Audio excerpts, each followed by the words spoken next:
Alright, that was a little bit less painful. But still somewhat painful. It's still not working properly. Streamlabs OBS is awful. The Boolean did work. Yeah, well, we're sort of live. We're sort of... It didn't work in the way that I wanted it to. It didn't do what it has done when I first started streaming this week. It was a lot easier to set up, but now it is... Yeah, things are weird. Things are definitely weird. But hello and welcome, everyone, to another live stream. This time round, we are gonna make it to orbit. I can feel it in my fingers. I feel it in my toes. Christmas is all around us. Or so Bill Nye says. Yes. Anyway, we are in Kerbal Space Program. Canastra, are we getting orbit today? We should be getting to orbit today. I bloody well hope we do. If we don't get to orbit today, I will be very upsetty. It will be the worst. It will be very, very maddening. Because I don't think I'm going to be able to live stream tomorrow. Now, the reason why I don't think I'm going to be able to live stream tomorrow is because I am going to Comic-Con in London with my girlfriend. So I'm going to be out all day and we're not going to be able to do anything. And at some point tomorrow, when I get back, I feel like I really, really need to actually finish my For All KerbalKind video. Because I'm about, like, 50, 60, 70% of the way done editing. And I do want that video to come out this weekend. Yes, it would be nice to have a For All KerbalKind video this weekend. I've got no idea if Beardy's releasing one. He might also be releasing a video this weekend. Oh dear, the stream's current bitrate is lower than the recommended bitrate. We recommend that you use a stream bitrate of 13500 kilobits per second. Oh no, is it really blurry? Is it super duper blurry? Oh hey, you got a high quality show up. Yes, that's one thing that I did change today as well, is we are now streaming in 2K.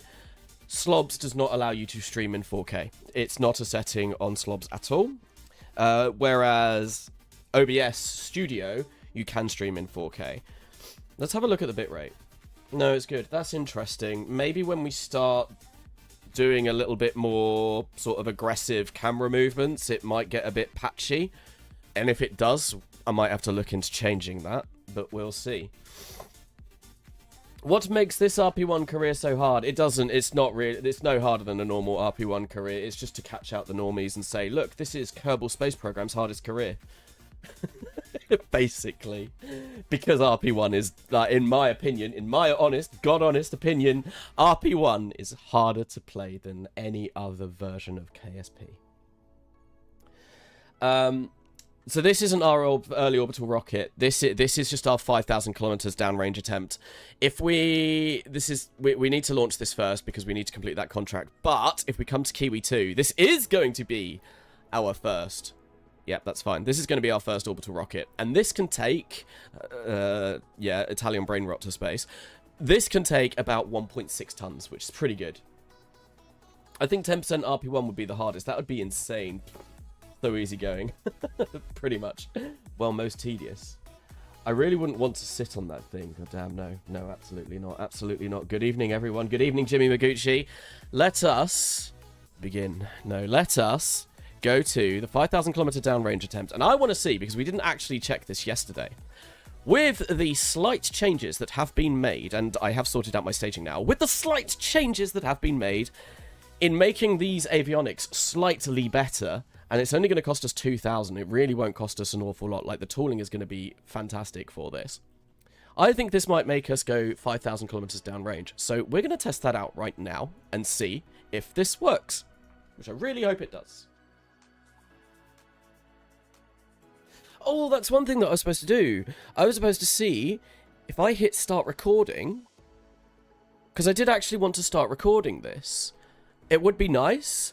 And then maybe I can sort of clip these together into a video. It's not going to be anything heavily edited. Please let me know in the live chat if now that I've hit start recording, everything has gone super bad because my PC cannot handle recording, streaming, and doing all of this, everything at the same time.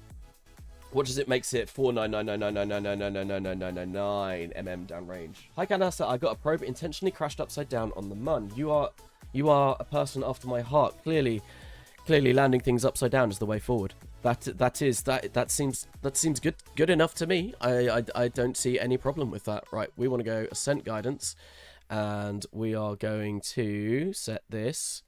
Yes. Edit ascent path. Hopefully everything should remain the same. It does. Wonderful. If we have a look at the ascent settings, have we got hot staging? Because we do want hot staging. Hot staging is going to be important. Support hot stage 0.1 seconds. It looks like we are good to go. Let's engage the autopilot. And in 3, 2, and 1. I think we're good. At 1440p, it looks the same. It should look a little bit clearer, I hope. It should look a little bit clearer. I'd like to think it looks a bit clearer, but maybe it doesn't. Let's have a look. So bloody warm today. Am I, like... Oh yeah, auto 720p. Let's check 1440p. If I change to 1440p, does that look better? Maybe a little bit clearer. It's still not perfectly clear.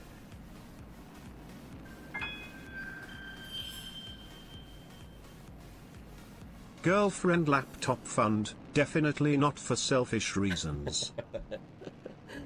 Yeah, that did excite me. Cheers Blue for the donation. No, yesterday, Morgan messaged me saying, like, yeah, Subnautica, absolutely, would definitely like to do that. Well, time to go back to watching the stakeout. You're at a stakeout? Right, let's start spinning. Go!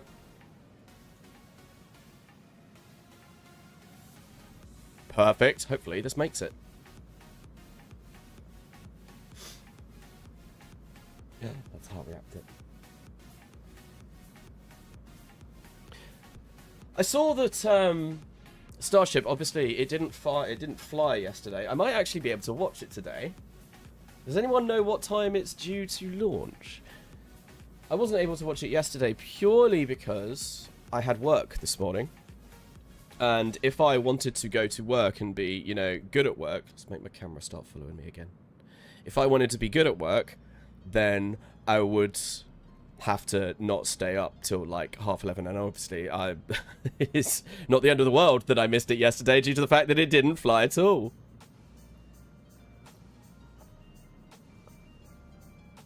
What inclination do launches from New Zealand typically put you into? So 39 degrees, about 40 degrees, so that is set to current, which isn't as bad as I thought. I thought it would be a lot worse than that.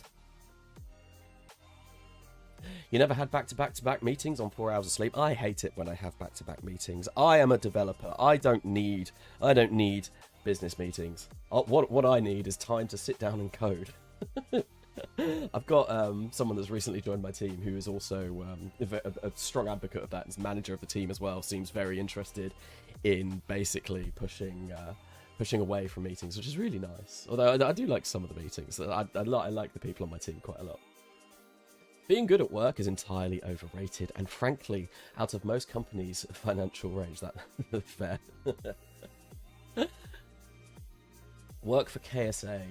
I don't think KSA, I don't think Dean would want me working on KSA. I don't think I have the skills. Everyone who is working on that project is, you know, like, industry leader in what they do. I am not. I have been a software developer for like 2.5 years, actually doing it properly as a job. And I mean, I don't do game development, I do full stack web development, so it is very different from any sort of game development. I dabble in Unity. I've definitely had a play around with Unity and tried to, you know, make some things. I think one of the streams this week, I was actually talking a little bit about the game that I was working on. I can't remember which live stream it was. But it was one of the ones earlier on in this week, and it was really fun. And I do want to get back into it, but it's a lot. It's an awful lot that I need to basically look into. But I do have loads of books on it as well. Like over the course of this year, I did start buying a lot of game development books, and one of the ones that I started reading and got was Tynan Sylvester's book, which was actually quite an interesting read. Wasn't really technical at all. It's more psychological, his book. And Tynan Sylvester, if you don't know who that is, he's the developer, the sole developer, the one developer that worked on one of my all-time favorite games, which is RimWorld. Software developer is probably too vague to be like, cool, you can work on a game. Fair. I've done a satellite, I've done an impactor, now time for a lander probe. Very nice, very nice. Nah, anyone over L4 is mostly meetings over here. I don't know what L4 is.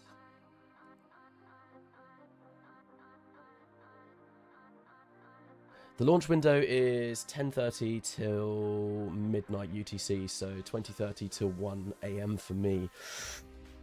Yeah, that's a bit later than I would definitely like to be up. I don't know why Blue's donation didn't count towards the stream goal. Is it because it's in dollars and dollars is slightly less than pounds and it only... But it's yellow super chat. That's really weird. That confuses me. YouTube, you are drunk. Because actually, I think at the end of the last stream as well, we got 4 stream goal donations, whereas it only said that there was 3, so it was weird. Right, let's rather than following this, let's actually move on. Move on. Will this do it? Will this do it? Will this do it? We've gone a little bit lower. Let's have a look. It's going to be close. It's going to be very close. I think it might just fall short though. Oh no, no, no, no, no. I think this might do it.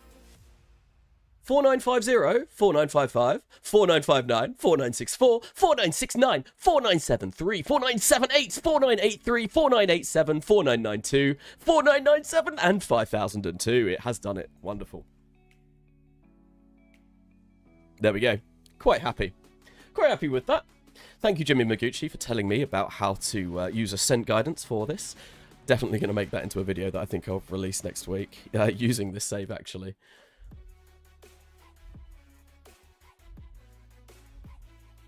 Auctioneer.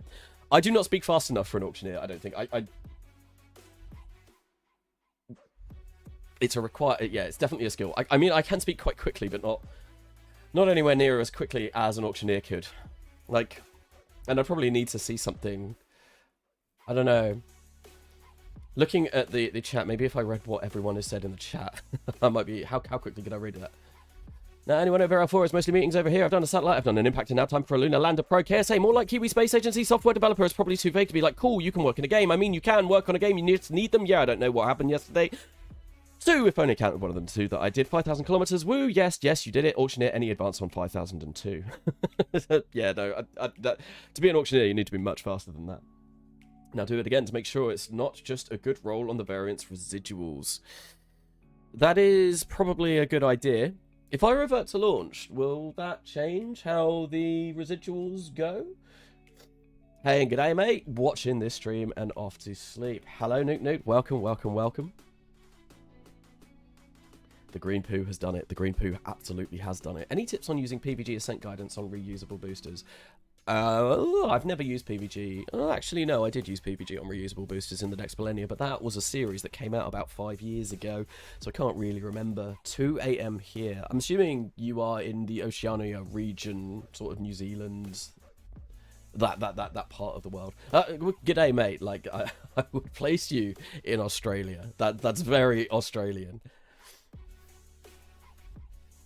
Residuals suck. Trying to build a calculator that deals with it is annoying. Let's give it one more go. Let's just do this and do it as quickly as we possibly can. And if this works, then brilliant. Engage autopilot. Right, we are good. Let's go.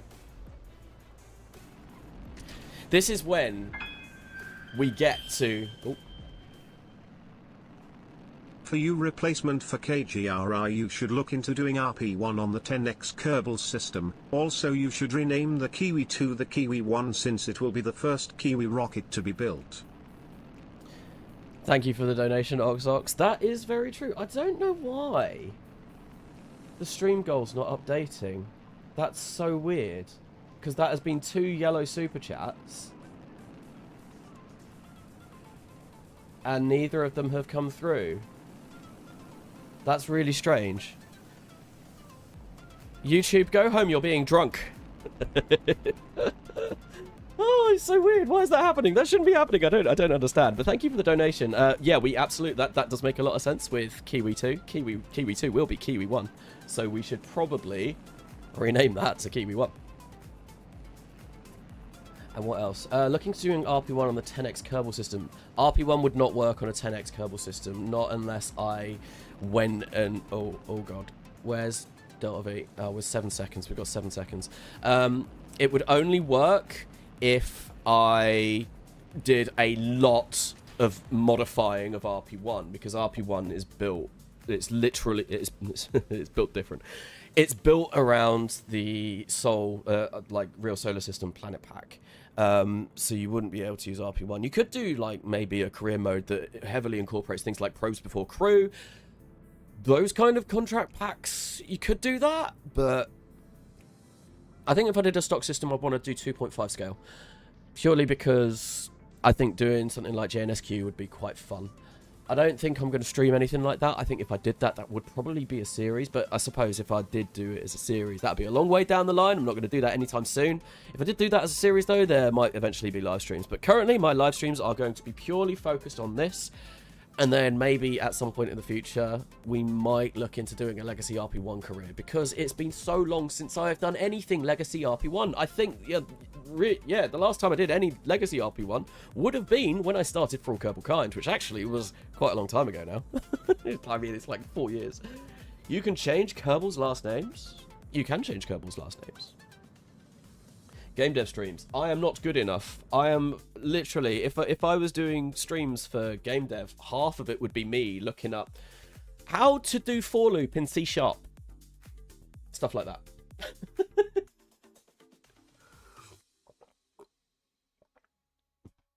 I've started freezing again. Oh no. I wonder if it's... Yeah, it could actually be my stream. Stream health. Stream health is good. Yes, the bitrate is a bit low. That's fine though. Are we going to be able to do this, do you reckon? Let's have a look. Yeah, that might make it. 4831. I think this is done even better. Yeah. I think we had a poor variance roll last time. Like Java, but Microsoft. That's something that I wanted to reply to. Sounds like you have a problem. Buttery smooth for me. Oh, okay. That's good. Oh, it fixed all now. Nice. So when I used to stream, when I used to live stream, I lived in a tiny little village in the middle of nowhere. I've since moved. I think I talked about it on the first live stream coming back. I've since moved, and oh my god, I have fiber internet now, which means I can actually 4K live stream and do like much better stuff because my internet's not going to shit out on me and die when I do these streams, which is brilliant. It's great. It's amazing. It's so good. It's so nice, and I can download games instantly.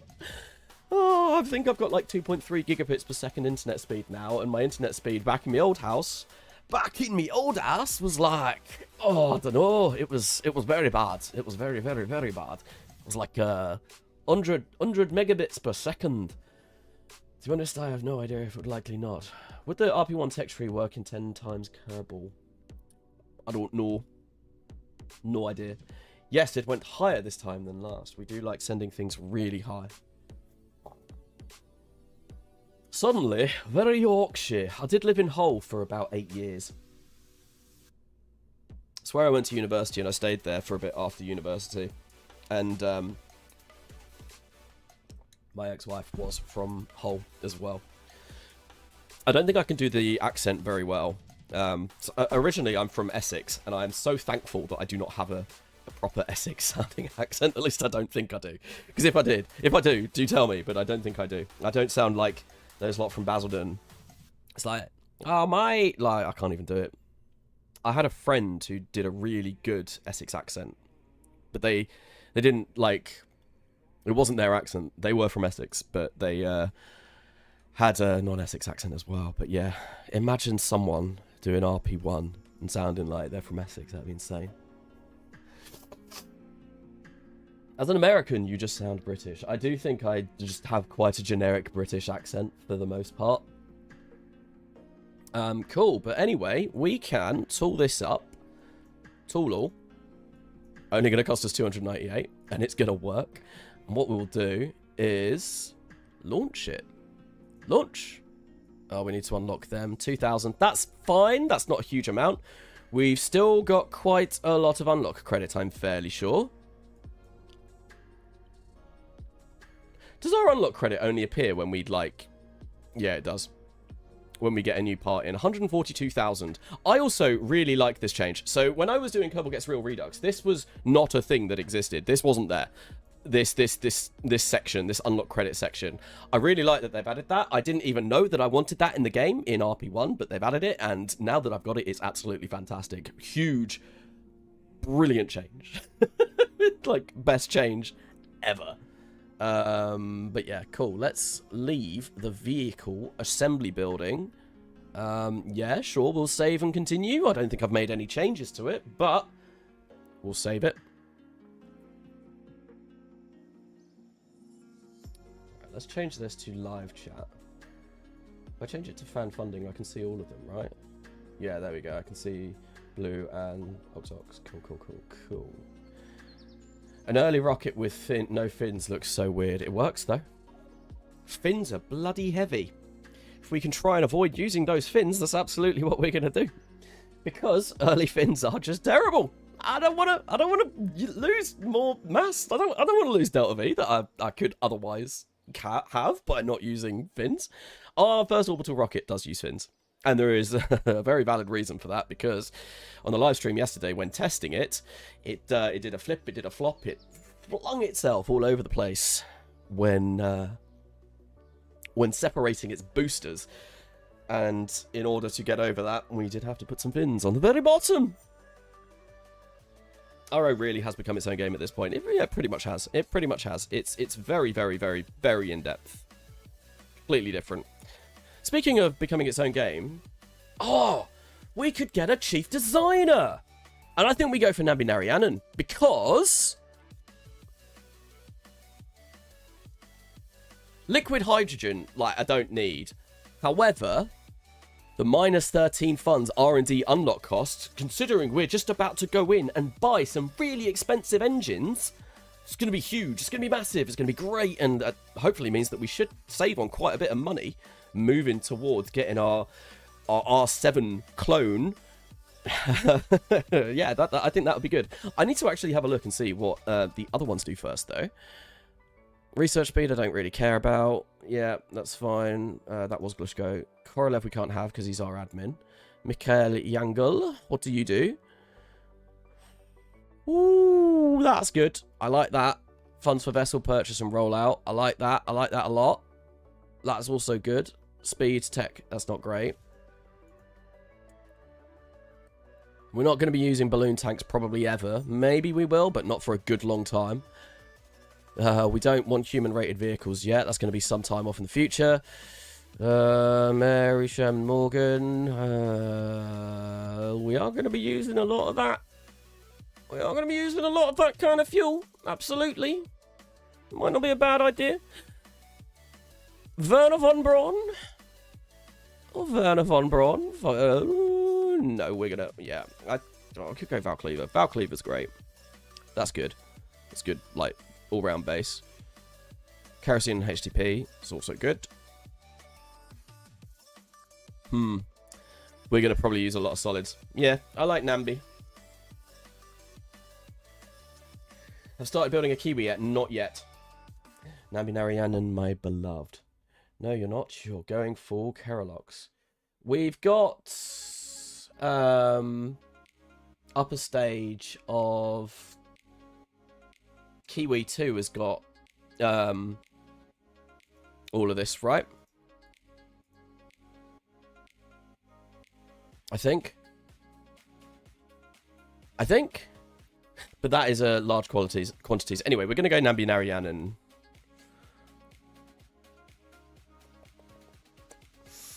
Yeah, because we are at that point where we are going to want to buy those engines. Yep, I've done it. We've made a decision. Decision paralysis is something I do really suffer from, which means that playing RP-1 takes me a bloody long time.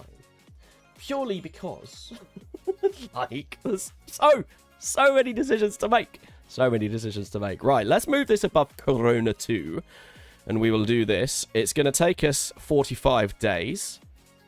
It's warp to complete. I think we still might be hiring more scientists. Yeah, we're going to get to 400 researchers. Because I reckon, with that 142,000 unlock credit, I wonder how much... we're going to... Right, let's have a look. 219 funds a day. I wonder how much we're now going to save when we buy that rocket. I think... Oh, we're getting 56 to 57 solid rocket tech. That's great. I might look into start maybe getting some more researchers. Although we're only getting 225 a day now. We are running low on our daily funding, which is a slight concern. But let's get this warped to completed. We are not quite at max rep either. Damn. We need to look into that. Right. Let's roll this out. Roll out. Cool. 5,000 kilometer downrange attempt. Let's do it. I believe in you. I have faith. Mach 2 flight in crew science. Oh, great. We've got supersonic science. Nice. And then the next thing that we're going to get is satellites era materials science. Yeah, we're going to finish all of our research really early. Oh no, 11th of... Yeah, really early next year. We're getting super close. It's going to take 100... We might need to, like, actually up this. How much is that? We get 38 a day. Yeah, because we're getting pretty close. No, we don't need quite that much. Let's go to, like, 70 to getting our launch complex and all of the... This comes at about the same time as that, and yeah, we need that, like, straight away. So, actually, we can probably keep it where it was. If we go, like, 50... combined, then we get it in between. Yeah, no, that's still fine. That's still fine. Hypergolics are so heavy, though. Hypergolics are really heavy. I think we should go hypergolic, maybe make it interesting rather than going meta. We are going to be going more down the hypergolic route this. Maybe we will use Hydrolox. I don't know. I'm not sure. We'll see. We'll see when we get there. We're still in it. Yeah, 223. Trying to say that's broken.exe. I don't even know what I was saying, but anyway, I'm sure it can't have been that important. 5,000 kilometers downrange. Let's go. Let's do it. Let's get this done. And then should mean that I'm able to put together a tutorial video for this. Not that it will get a huge amount of views, I doubt, because it's only people that play RP-1 that want to know that. It's not going to be super researched. Right, there we go. Engage autopilot. Let's go. Let's do this. I believe in you. I believe in the brew. I do believe in a brew. I do like a good brew. I do believe in the green poo that could do the great screw moo metamorphosis something. I don't know. Anyway, cool. Let's go. 3, 2, 1, fire. we have liftoff. Oh. I just realised I pressed stage when it's going to auto stage for me. Luckily, I didn't screw that over because that could have been really upsetting. I do have the contract picked up. I am like 99% sure that I did pick up the contract before flying off.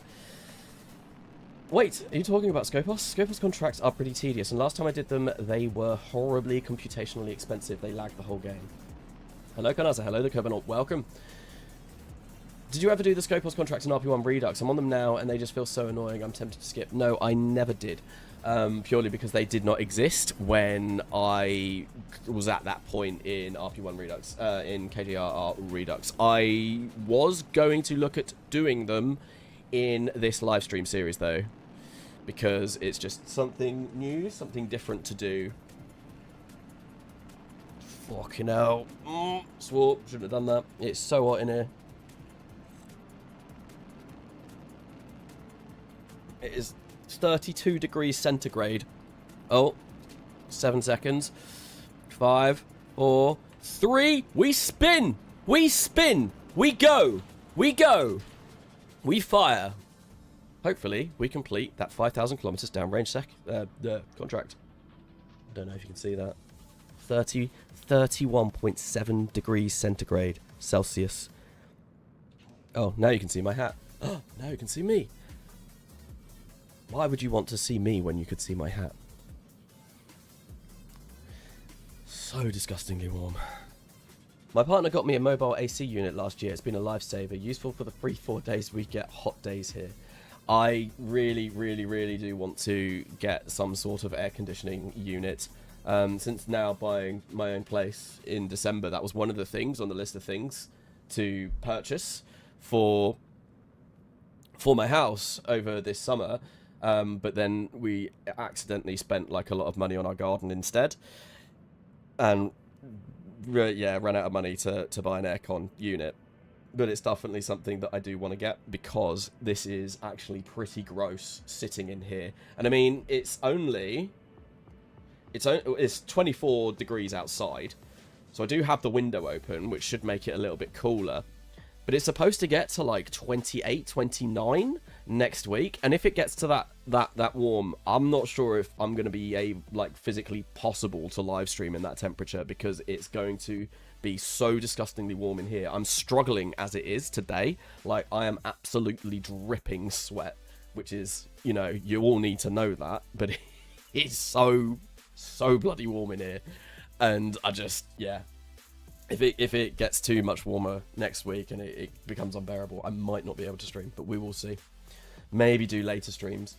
I am off all next week, so I can afford to do streams a little bit later when hopefully it might get a bit cooler.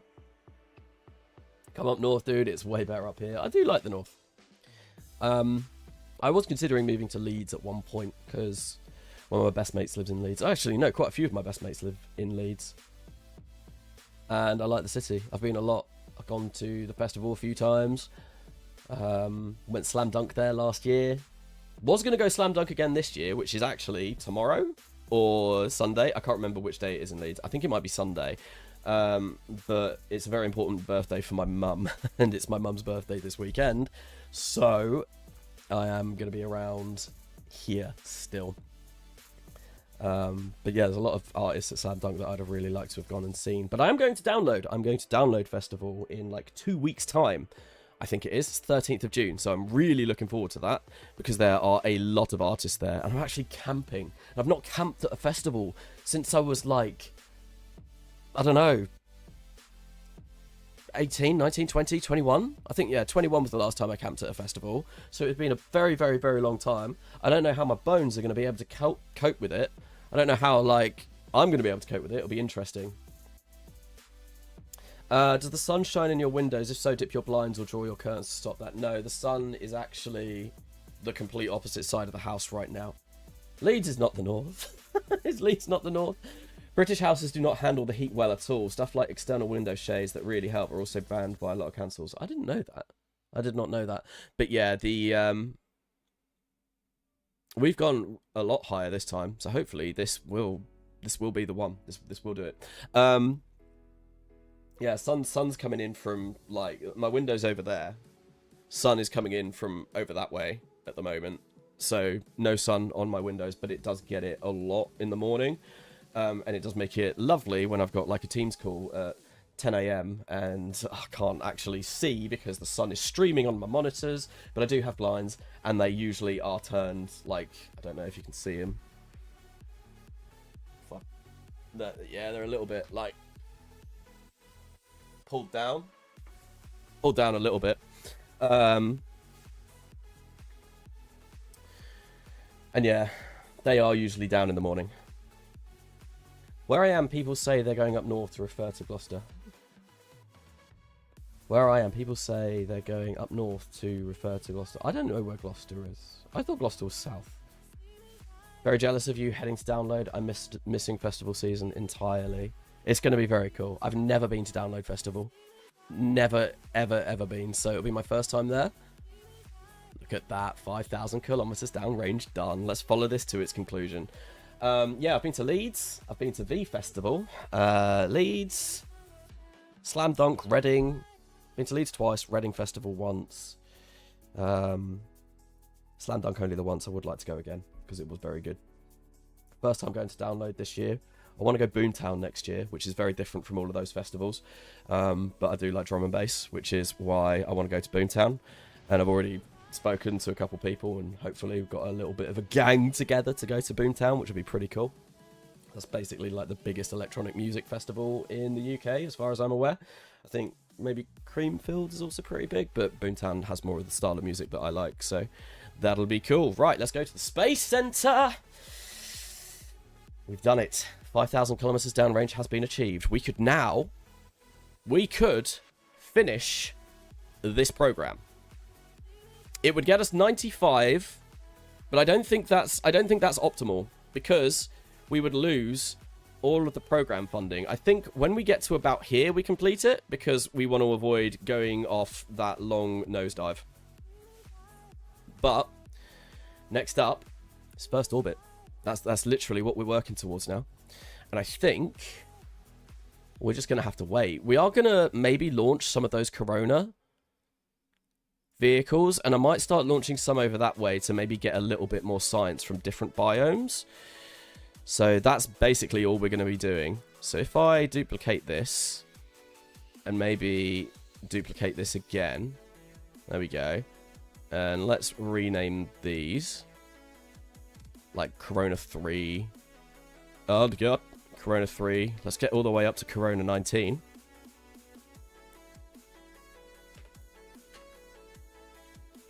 Let's not have that again. I mean, if we get another COVID antivirus, maybe I start channel number 2, because it was COVID that's made me start my channel in the first place. Probably been asked 30 times already, but are we watching Starship today? No, not on this stream. I will be long in bed by the time Starship launches, unfortunately. Streaming from a wheelie bin full of water to battle the heat. That is the most British image ever. It's like that. I think there is a picture that I've got like firmly implanted in my brain that is that image. Can you launch Northwest? IR being direct to Auckland. Let's not like kill all the sheep in New Zealand, Beastie. Come on. Not a 1 AM UK time. Yeah, no. Why was Methalox not considered as a fuel during the early days? They already had to work with cryogenics for the oxygen. I have no idea.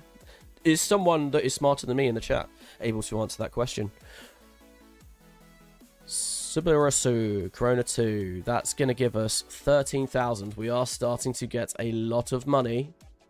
Takes us, what, like 33 days to build one of these? What is our integration looking like?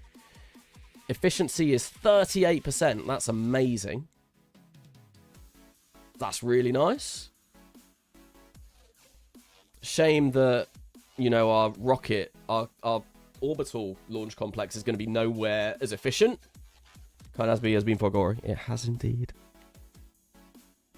I probably could get on it, but to be honest, no one wants to see me making Minecraft content. or other things. Maybe I should start doing that, but at the moment I've got a lot going on with, you know, this stream series with For All Kerbal Kind and other KSP videos that I want to do.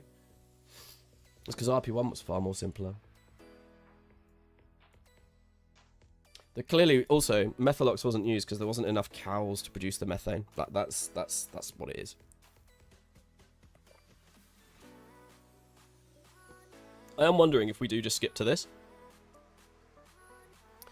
I don't think we need any more researchers. It would be nice to get these maybe a little bit earlier than 1955, like the end of 1950 or midway through 1955, but I don't think we really need to do that.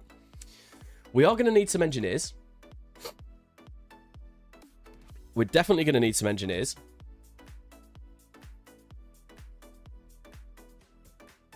I'm a bit worried if I put all my points into research now, I'm not going to be able to afford anything.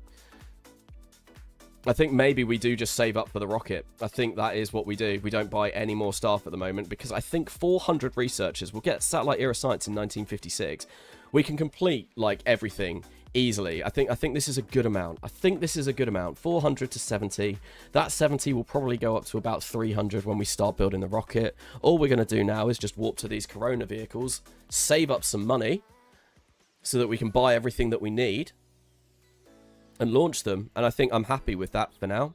So Corona 2, let's roll this out. 6 days. And hopefully, yeah, we're just waiting on research, really, which should be done quite quickly. I think we might be able to get first orbit. Might be able to get to first orbit before the end of the stream. In 1955, which is pretty disgusting. We might not even do it in 55. It might be 56. Not a very good time for me at all.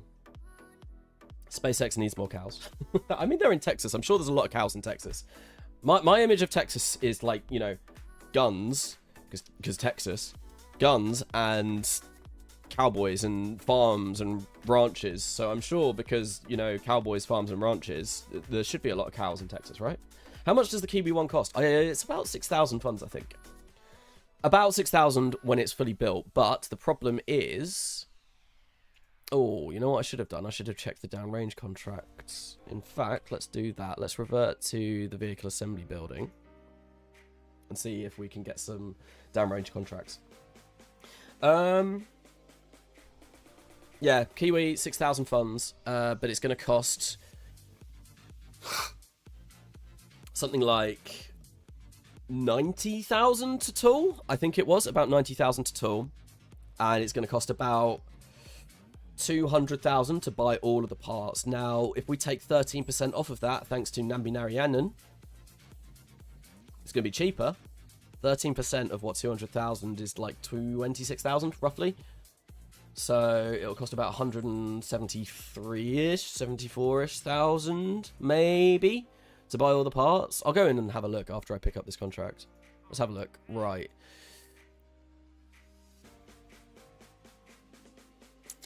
That will give us 62. I reckon we can do that. I reckon that is absolutely fine. We should be able to do that. 500 units of sounding payload. 240 kilometers downrange. I think that is absolutely fine. We should be able to do that. And if we don't, I will be very upset.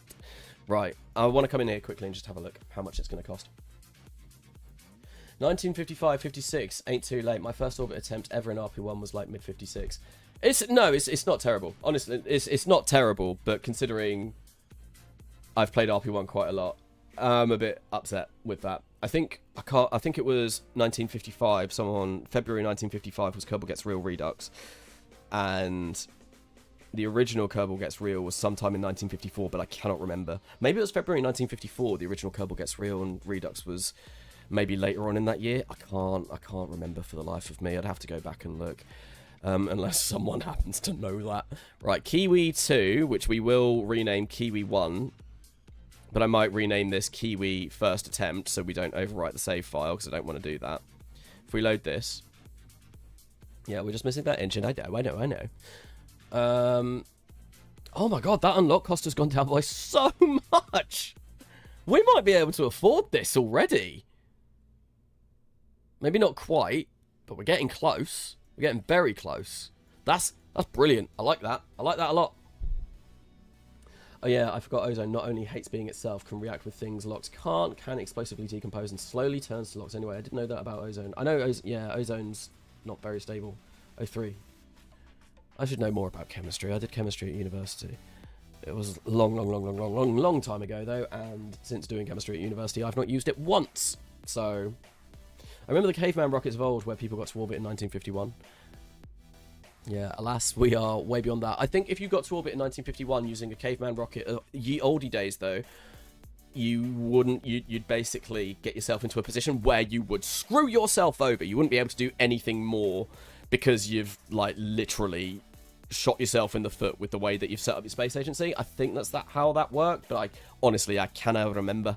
I can't remember how that worked. Right, Corona 2, launch, let's go. But yeah, I think we should be in a very comfortable position once our research is done. I mean, we could maybe get some more researchers, try and get this done a little bit quicker, and we might be able to get into 1955. Like, if it's only going to cost 16,000 more. Maybe if I hire, like, I don't know.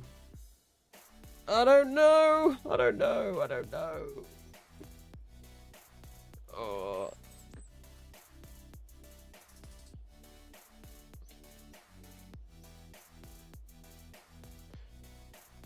I've spelled that completely wrong. Should we hire more researchers, boys? If we can get to orbit by 56, I think we can get to the moon by 66 or 67. Maybe we can. I am not sure. Right, I'm going to leave that for the poll for a little while. It's kind of a lot of yeses actually coming through. I'll do that after we launch this, though. We'll see. Always more research. We've got a lot of researchers, though. Ugh, Italian-Soviet relations at an all-time high. It's Blue and Beastie in the same chat. Oh my god, I'm getting Zomboid flashbacks. Zomboid and Sons of the Forest. Sons of the Forest! Oh, why did we... that was definitely on me. Like, I was like, why did we sort of, never do any more of that? That was 100% on me. Right, if we go for a heading of...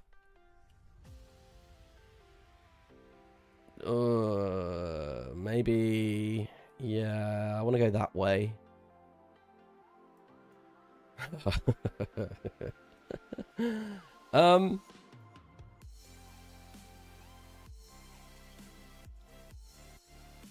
Or maybe that way. I don't think we'll reach that far down range. So that's 180. It's like maybe 270 to... So yeah, 180 will be like literally that way. 280, maybe like 250, 230. Let's go 230. Try that. Execute. I've got no idea if that'll be a good sort of downrange. Right, so 140 kilometers. Yeah, we should easily do that. Let's give this a go. Yeah, Christchurch is going to get quite the package delivery.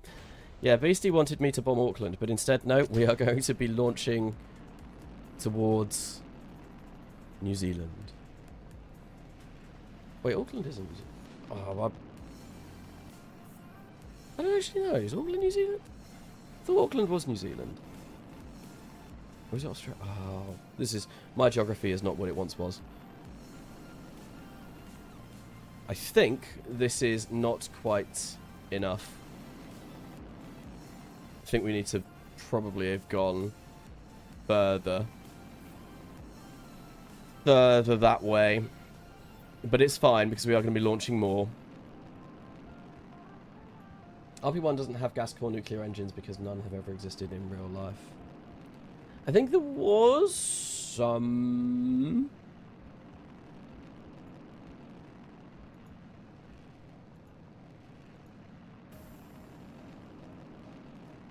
It's a de facto capital now. Yeah, I think, yeah. I'm getting all confused. Like, I was sure that Auckland was New Zealand, but then Beastie said launch northwest towards it, which there's not an awful lot of New Zealand left, and then there's Australia northwest as well. So my brain is not working properly. Right, what is our apogee going to be? That's fine. Hopefully we will get that 240 kilometers downrange. I think we will. We need to take the whole rocket. Should have done 3k downrange facing to Australia. You should make a rocket to kinetic strike Cydonia. Cydonia is in like Cydonia. Cydonia on Mars? I thought Cydonia was on Mars. Or maybe I'm getting confused. When I hear Cydonia, all I can think of is the song Knights of Cydonia by Muse. Auckland is the largest city in New Zealand. Yeah, I'm getting confused. Auckland is northwest of your launch pad. It's on that peninsula. Okay. Yes, that makes sense.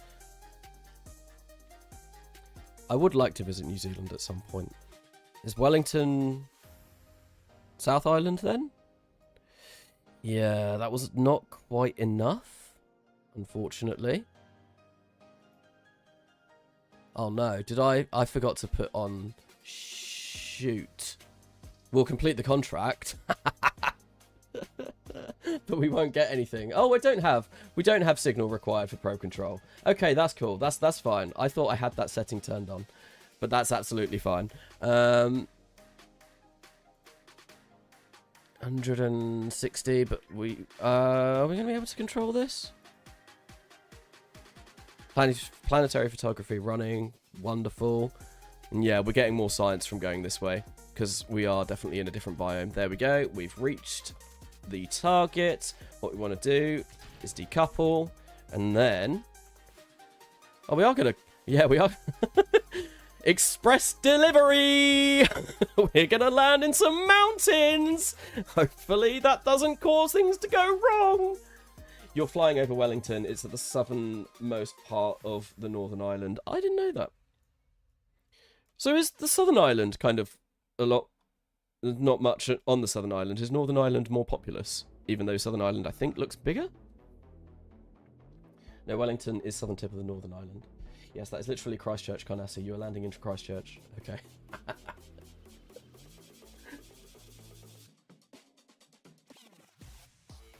You're about to land in Mordor. One does not simply walk into Mordor. One simply sends a sounding payload rocket to Mordor that looks kind of like a very weird mushroom. A shortcut to mushrooms! We are taking the hobbits to Isengard. Imagine living in a mountain cabin and then that crashed through the roof. I mean, we are gonna slow down and we are gonna use the parachute to hopefully, you know... Oh, there. Well, yeah, that's not great. If you can see that thing going off down there, that's gonna destroy someone's home. Oops. I wonder if we'll see it explode, or will it go out of physics distance? It might go out of physics distance. Yeah, sorry that guy's house. We may have just nuked you. So it does look like the vast majority of people have said yes to more scientists, more researchers. So maybe we will hire some more researchers. Maybe we will be able to get first orbit in 1955. Should be very nice. Whatever you do, don't land on the AST of the New Zealand Moose. What is the New Zealand Moose? By the way, does launching rocket westwards help with downrange distance contract? Like Earth rotating in opposite direction should make surface velocity higher. I don't actually know. I've not tried it. There is a nuke in that. Sorry, New Zealand. We have just nuked you. No, there is no nuke in this. We are not going to be bombing the sheep today. We are not going to be bombing Sauron or Shelob or Eladan and Elra here, or anyone from the Lord of the Rings. Although I don't think... No, I think they are. I think Eladan and Elra here are in the book, but they are not in the film because Arwen takes their role when she saves Frodo. I think in the book it's those two. I think they're Elrond's sons, if I can remember correctly. It's been so long since I've read the books. Maybe they're not Elrond's sons because Arwen is Elrond's daughter. I'd have to read the books again. It has been a while. It's been a long time. That's pretty nice, though. Look at that. Parallax. I love parallax. It does make things look very cool. Donk! Mushroom! Join your brethren in New Zealand. Feel free to Oh no. Oh no. Oh lord, no. Oh god, no. We are. We have begun the roll. Shit. Please stop. Stop. Stop rolling. I need to recover the science. Why is the recovery button not coming up? Stop. Stop it. Stop it. Stop rolling. Oh. I should have recovered it when we first landed, but I was too busy talking about bloody Lord of the Rings. Roly-poly. Now watch it roll all the way down the hill. Oh, this is going to be a while, isn't it? That's a big old hill. Oh, actually. Oh, come on. Stop. No, you were supposed to roll into the parallax rocks, which would stop you. Are we just going to hit them and go flying over? Come on, stop. Yes. Parallax. Come on. There we go. No, that's physical time warp. 0.0. Thank you, Rock. Rock, my savior, my hero. You have prevented the stream from watching this roll down the hill for the next 20 minutes. It's like Loki from Doctor Strange 1, or I think it's Doctor Strange. No, Thor Ragnarok. I've been falling for 30 minutes. Yeah, we would have been rolling down that hill for a very long time. So thank you, Rock. Rock, my savior. Look at this. It's the best rock in all of existence. It's amazing. It did what it was supposed to do. It was very, very, very, very amazing. It's literally rocky. Amaze. Cool. Let's recover that. Normal recovery. New Zealand rocks are built different. Thank you, Dwayne Johnson.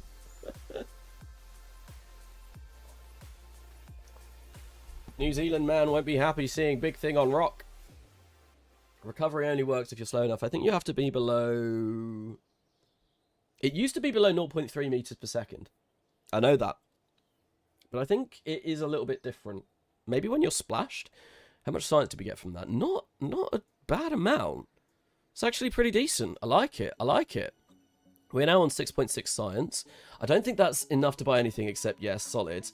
I think the next thing that we want is probably entry, descent, and landing. So that we can send up a dog to low Earth orbit and recover it.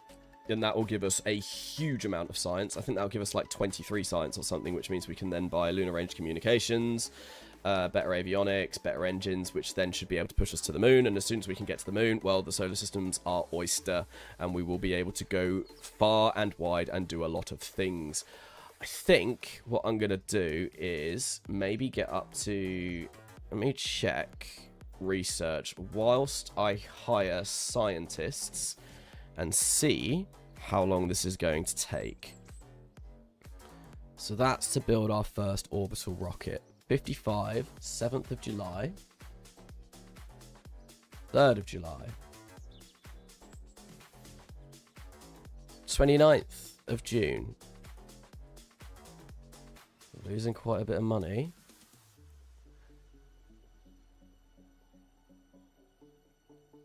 (56 to 57) orbital rocketry is now the 29th of June. That is going to be done on the yeah, I think we maybe go up to 450.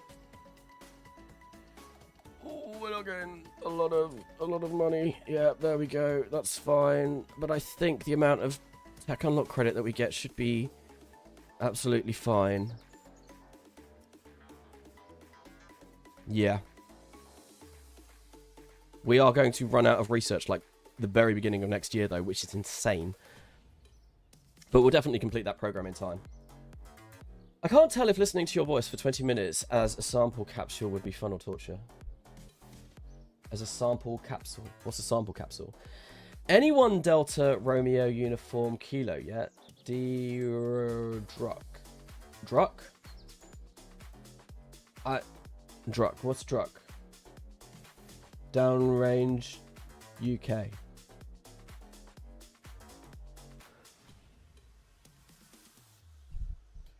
Visible confusion.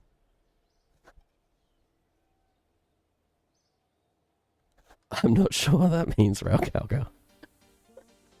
What are you trying to tell me? Drunk. Oh, November. Oh, yeah. Anyone drunk yet?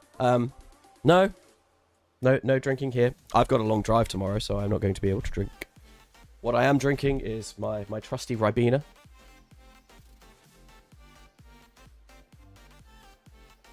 We know how Calgo is.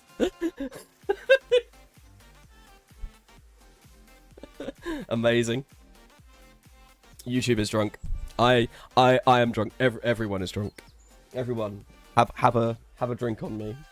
Right. Okay. So that I think is enough. I am a little bit worried that we have probably overbuilt our researchers now, but we can always turn our work rate down. That's fine. We are going to have 185,000.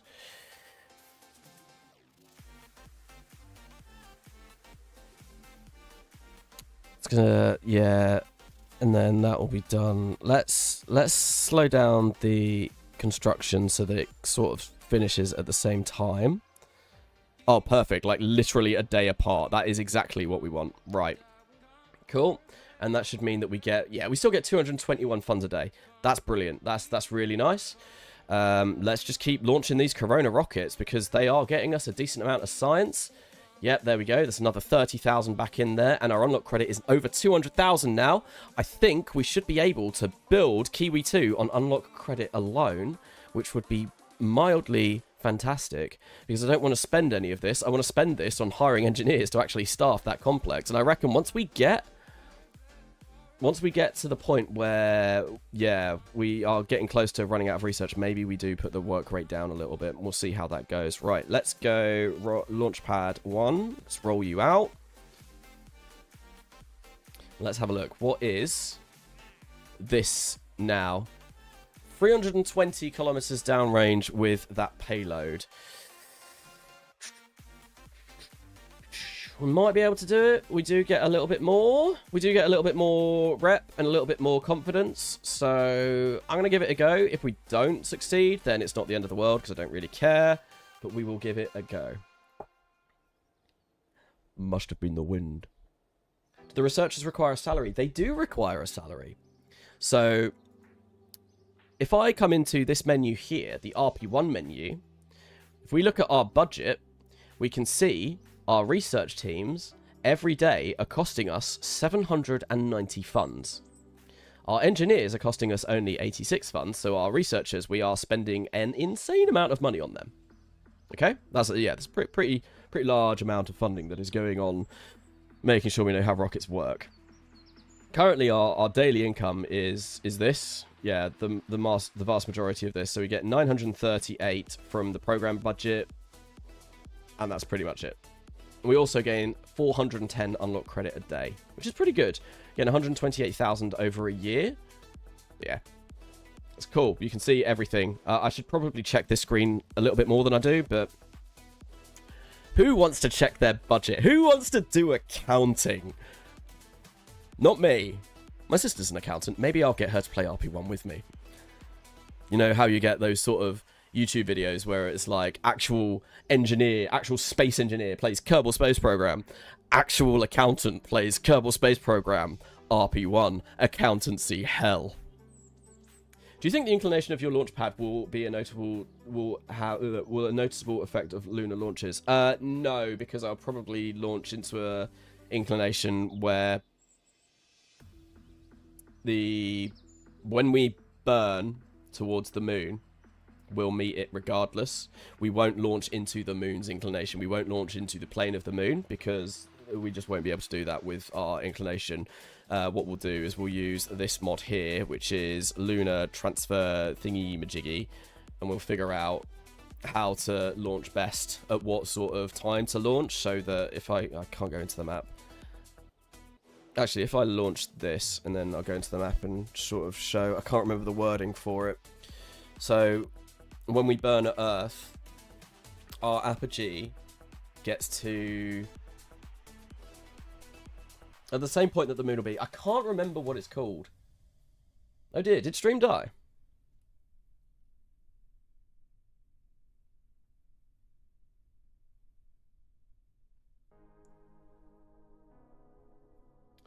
Does it not work in the Southern Hemisphere? Did stream die? Because suddenly all of my viewers have gone.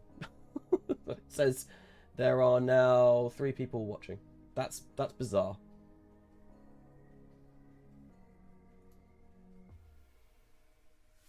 No, I just got warnings about bitrate.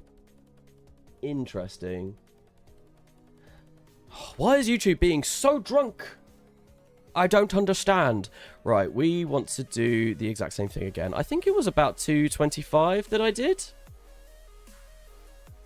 Was it about 225 I did? I can't remember. It was around there. It was around there. Somewhere around that general vicinity. I think if we do that, was it two?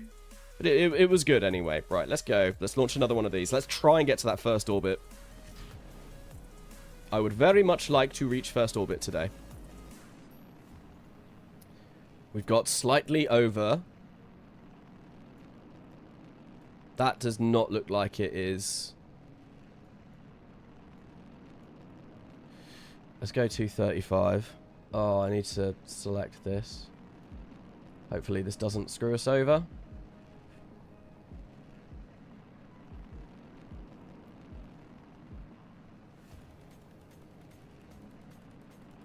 Ooh, should be fine. Should be fine. Should be fine. 45 seconds left. No issue here in Norway. YouTube is inebriated. YouTube is inebriated. YouTube is being very weird when I've been doing these streams. I don't know why. I don't know what it's doing. Let's go to...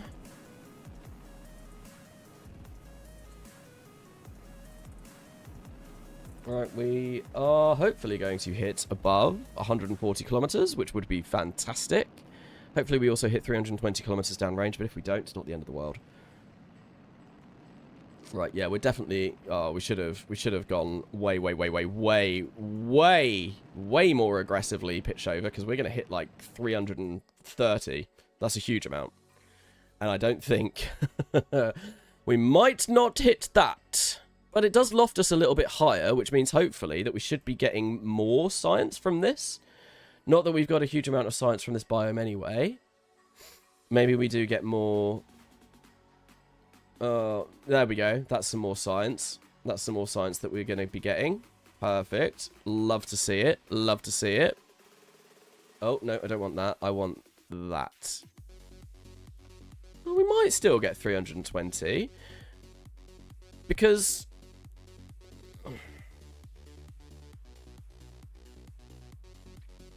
I'm not sure. More time in space is more pictures for science. It is indeed.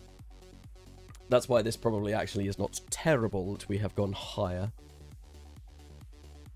I just wanted to be able to complete the contract at the same time. Although, to be honest, we're not really going to be getting a huge amount for that contract anyway.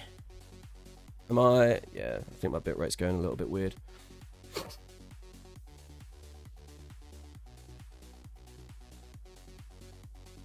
But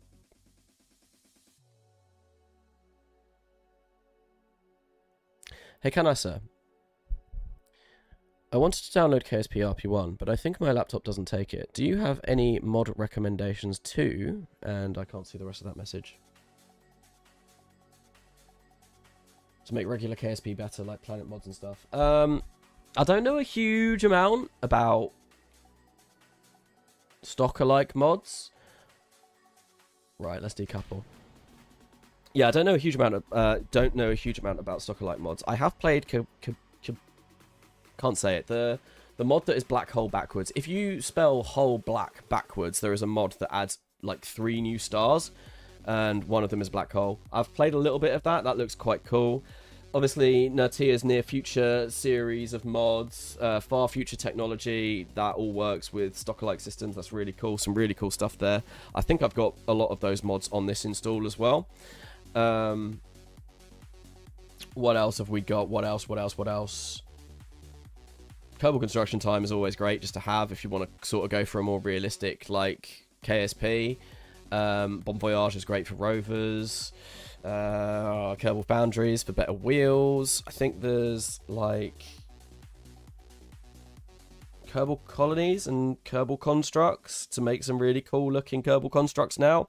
I need to check out Kerbal Colonies. It's definitely something that I do want to look into, because I've not ever used it. But I think it's just an asset pack for KerbalKonstructs, if I'm correct. But they are like really good looking assets from what I've seen. We're going to have a lovely descent through the clouds here. It's going to look very cool. Kerbal system. That is it. That is it.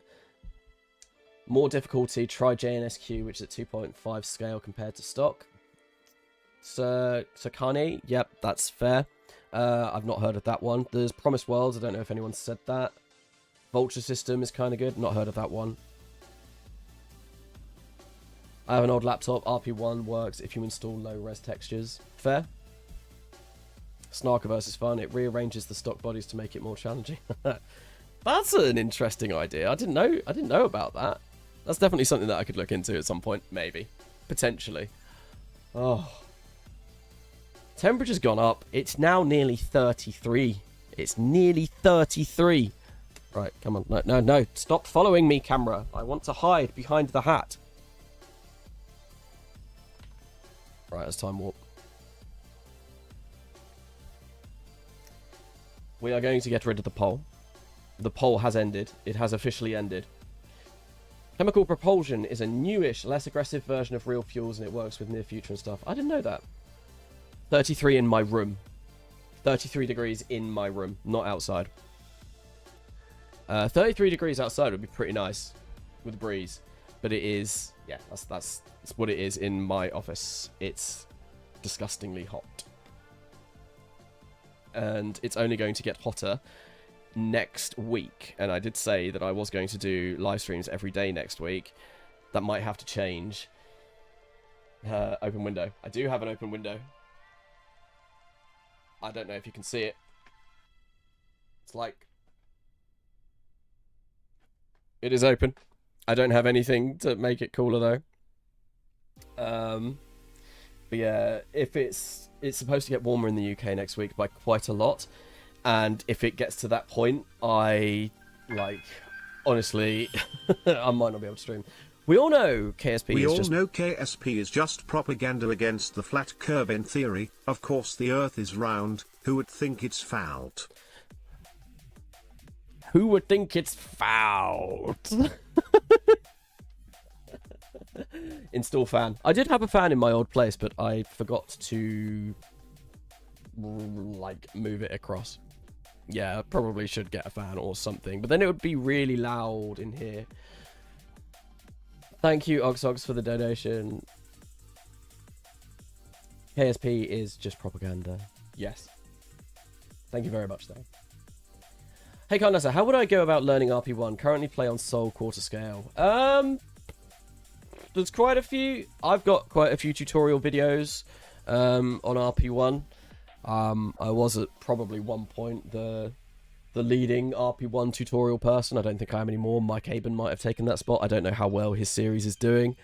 I like the idea of Mike's series. I just don't want to watch it because he's playing RP-1 just sort of like unedited, from what I gather, 2-hour-long episodes. I'm not sure how far he's in that, but if you want really in-depth long episodes, definitely check that out. I don't want that personally. It's not content that appeals to me purely because I know how to play RP-1 and I know how to play Kerbal Space Program, and I feel like Mike's kind of like sort of deal is that he does tutorials for the most part, which as someone that knows how to sort of do this, doesn't really appeal to me. I'm sure his content's really, really good though, and I have heard a lot of people definitely recommend him for picking up RP-1. But if you don't want that, if you want something a little bit more sort of contained, a little bit more edited down, there's definitely the series that I've done, both Kerbal Gets Real Redux, which finished recently, Kerbal Gets Real 1. Still should have some applicable things, and I do have actual tutorial videos, and the RP-1 wiki has a tutorial series which is pretty good. So yeah, there's always the RP-1 wiki which has a lot on there too.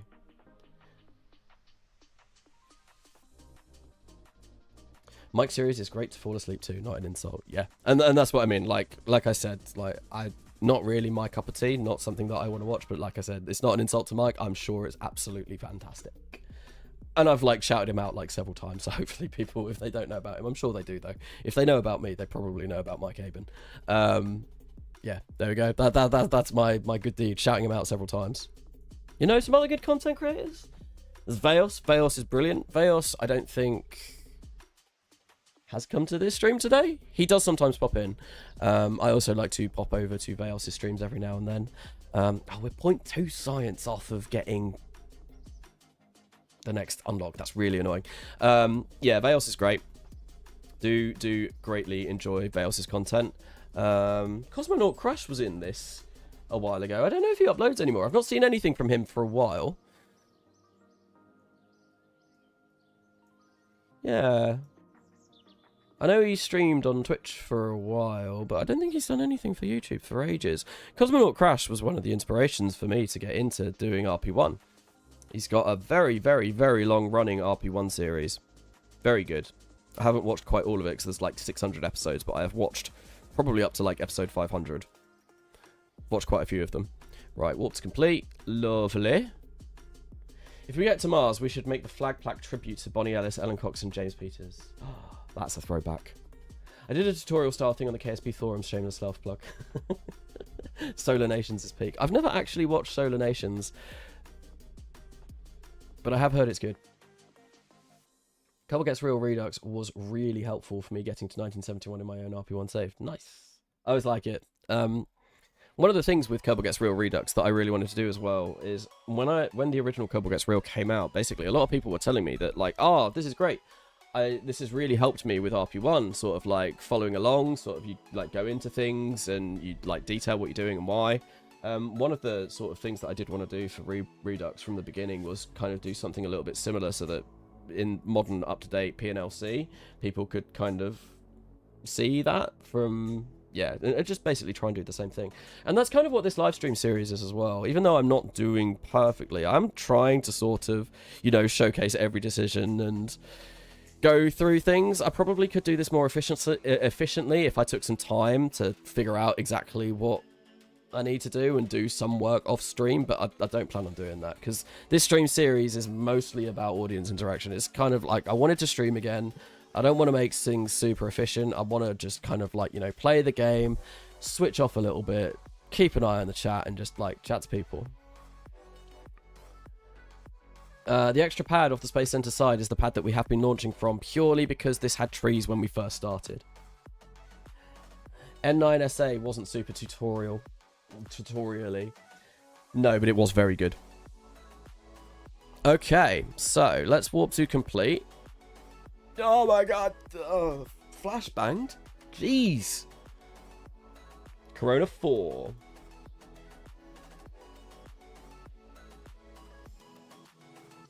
And then the 200-ton launch complex. I think after Corona 4, we stopped building Coronas. Don't want any more Corona here, thank you very much. Right, roll out. Warp's complete. And why does it always finish at night time? I want it to be daytime. A day man. Ah. Because it's much nicer to look in the day.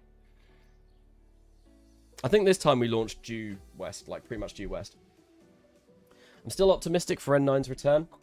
I do, you know, keep in contact with N9, considering he is part of a combined series that I am part of. He may return. I ain't saying anything. I ain't saying anything. But I've been talking to him quite a bit recently. In fact, I messaged him last night. I was asking him something for my next episode of For All Kerbal Kind, which I didn't follow through on. And it has cost me, unfortunately. Annoyingly. Oh, I should have picked up another contract. To be fair, I don't need them. It's fine. Right, let's go. Last, hopefully, sounding rocket launch ever. Oh my god! Oh no! I changed the pitch, not the heading!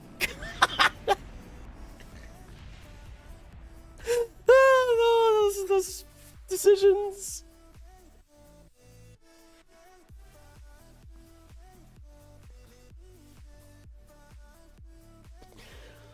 Oh lordy, that was changing the wrong value.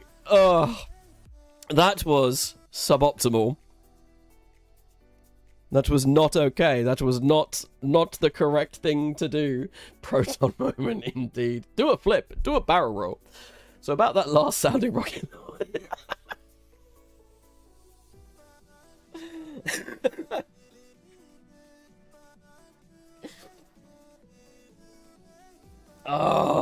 so upsetting. That's so upsetting. Why?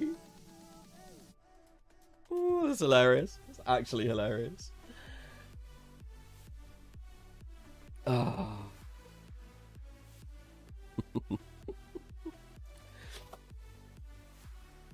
You mounted the flamey end down, pointy end up, sensor upside down. Isn't that similar to what happened? Isn't that similar to what happened to Proton? There was something wrong with the sensor. Is that the last one? Yeah, there was. There's no more. I don't really want to build another one. I mean, we could maybe build one more. Let's recondition the launch pad. How long is it going to take to build that? 38 days? Oh, go on. We will build one more. We will build one more because we've got time to launch one more.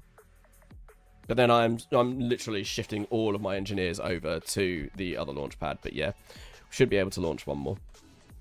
Because this takes 46 days, 35 days at max. Maybe we do max and we just shove. Because I do want to get some engineers. I do want to get some engineers because we are going to need loads of engineers for the next launch complex. So maybe we just get up to 92 engineers anyway, and we just throw them all in here. Let's hire. So how many do I need? 22.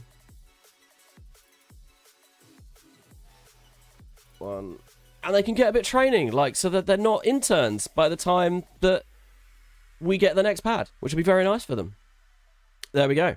92 engineers. And that's going to now be built in like 36 days. Wonderful.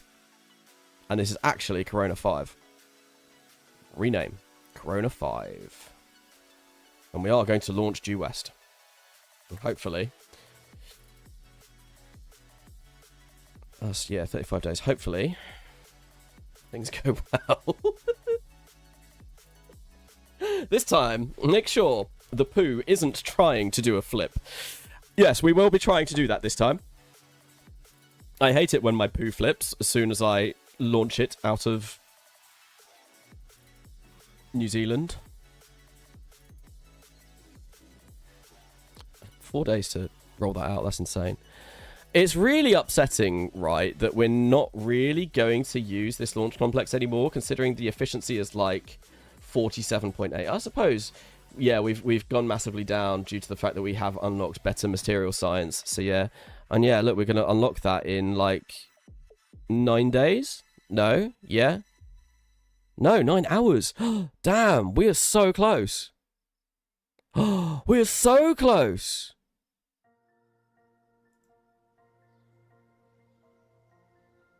Was that 9 minutes? That might have even been 9 minutes.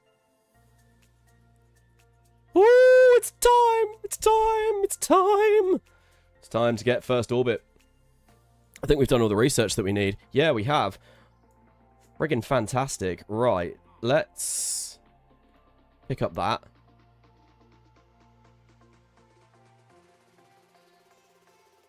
Oh my god. 410 kilometers. Was this? I thought I saw something like 2,000.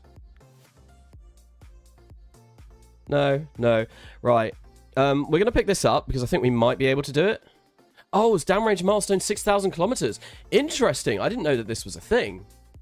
Oh, you get loads for this. Holy hell. What the?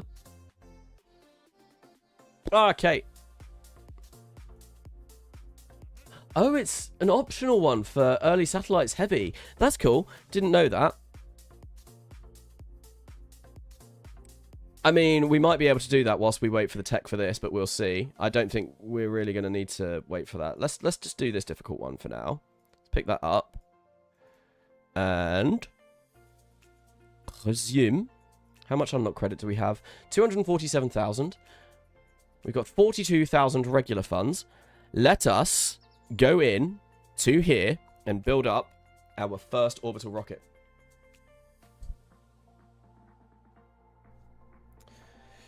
Plus, why do you need rocket engines? You can just let go of the clamps and go to space. Exactly. We are in New Zealand. We are on the bottom side of the world. Like, if we let go, things are just going to go whoop. Did that even come through? I did.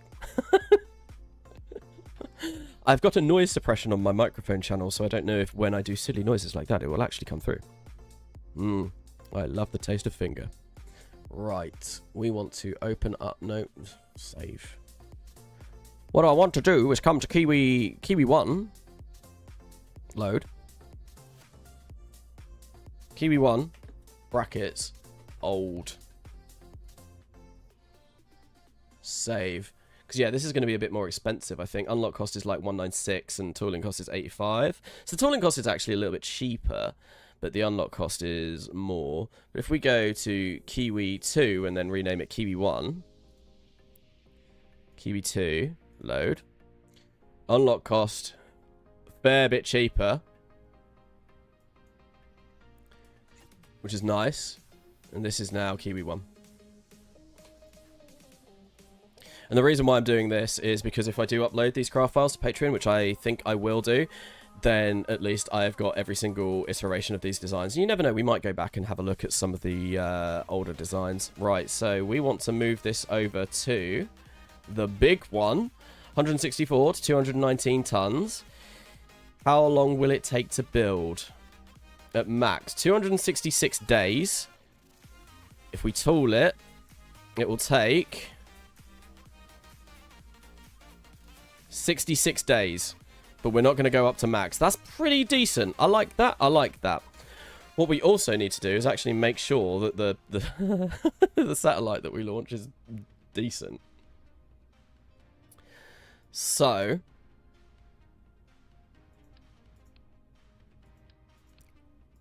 what is that? That's avionics procedural.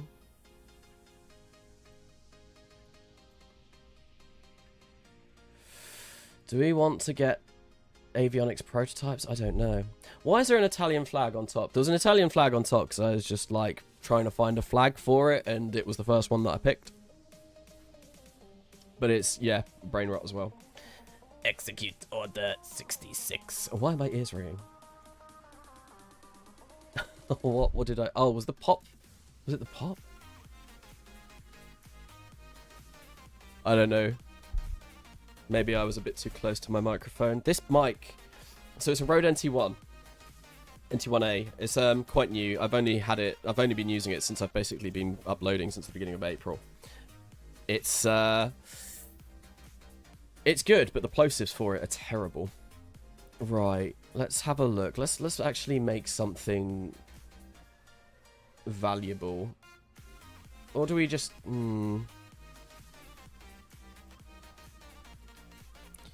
How much does that weigh? That weighs 1.2 tons. Let's do something a bit smaller. So if something fails... Because we don't have the science to do the next thing yet. To be honest... Can you do both contracts in one?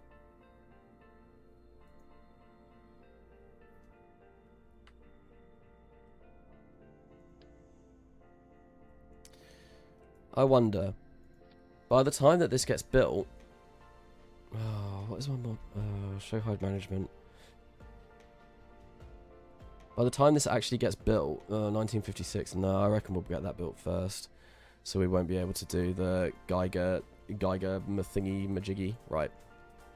What we are going to do though is configure experiments. We will whack in a mass spectrometer because that's going to give us a decent amount of science.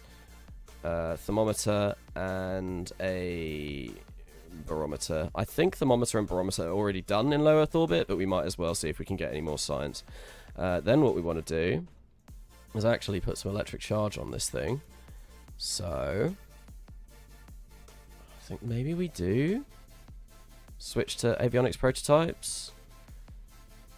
It's only going to cost us an extra 1,000, and we definitely want that anyway. Tooling is not going to be an awful lot on this. That's fine. If I come into here, what we want to do is go into tank UI, wherever that may be. Can't see it, can't see it, can't see it, can't see it. Oh, because it's shut. There we go, tank UI. Cool. Let us put in maybe like 5,000 electric charge in here. And that will make us last 2 days and 3 hours. Let's add a bit more. because I think we need to last a bit longer than that for the satellite program. Let's put 10,000 in there. We are more than capable of launching this to space, although it is going to make this avionics a lot more expensive. 6,000 kilometers downrange is mutually exclusive with everything else. I did not know that, pal. That's not a rocket. What is it? Okay, do we have communications on here? Communication. We do. Wonderful. I mean, this is literally all we need to launch. What can I do to make this look a little bit more interesting? Because I don't just want to launch something like this. Maybe we can, I don't know, add some structure to it. Because right now this looks like poo. Not like poo, like the sounding rockets that we've been launching. Like poo as in, it just looks bad. Top, 800 millimeters. Let's go for like something like this. Looks somewhat better. A little bit more interesting anyway.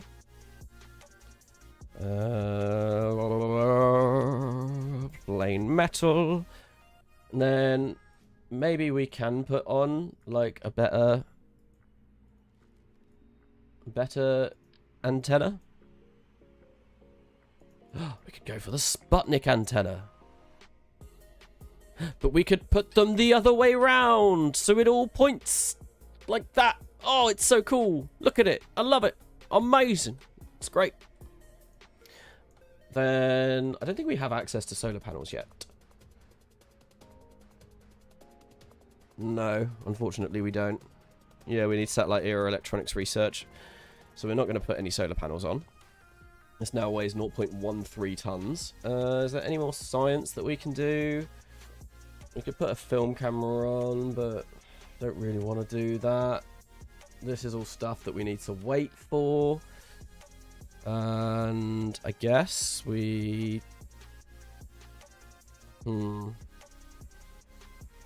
Yeah.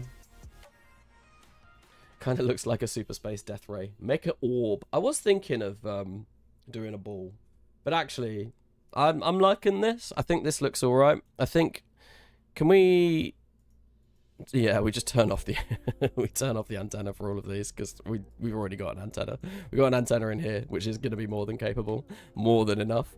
And then what we do is we whack that on there. Maybe we color this in actually. Open recoloring GUI. I reckon we go for like olive paint for these two bits.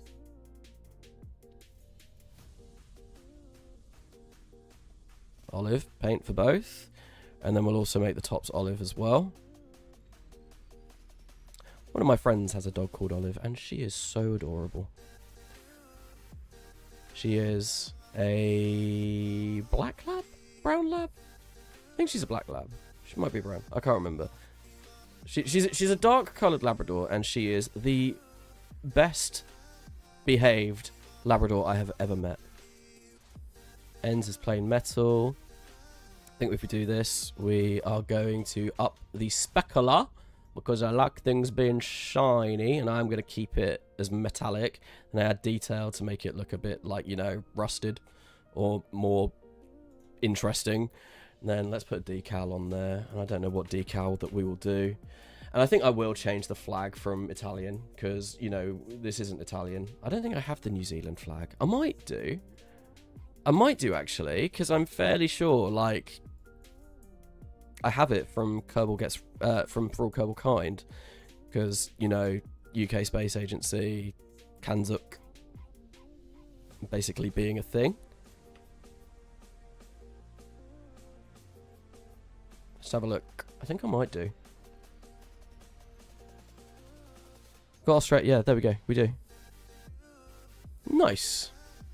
Represent.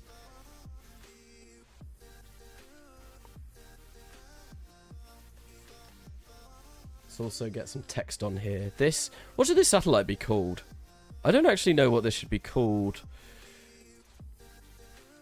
I'm gonna call it... I'm not gonna call it Minecraft villager noises. Twitara 1. Unfortunately, Fishman222, due to the amount that OxOx has donated and has become a patron over the past few days, I'm going to go with their suggestion. I wonder if I can get that on here, though.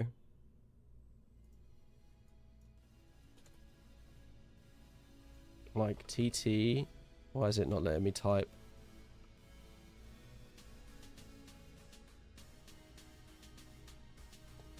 Yeah, it's a bit big.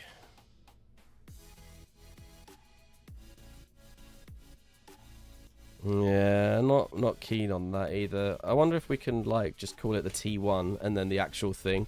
We put T1.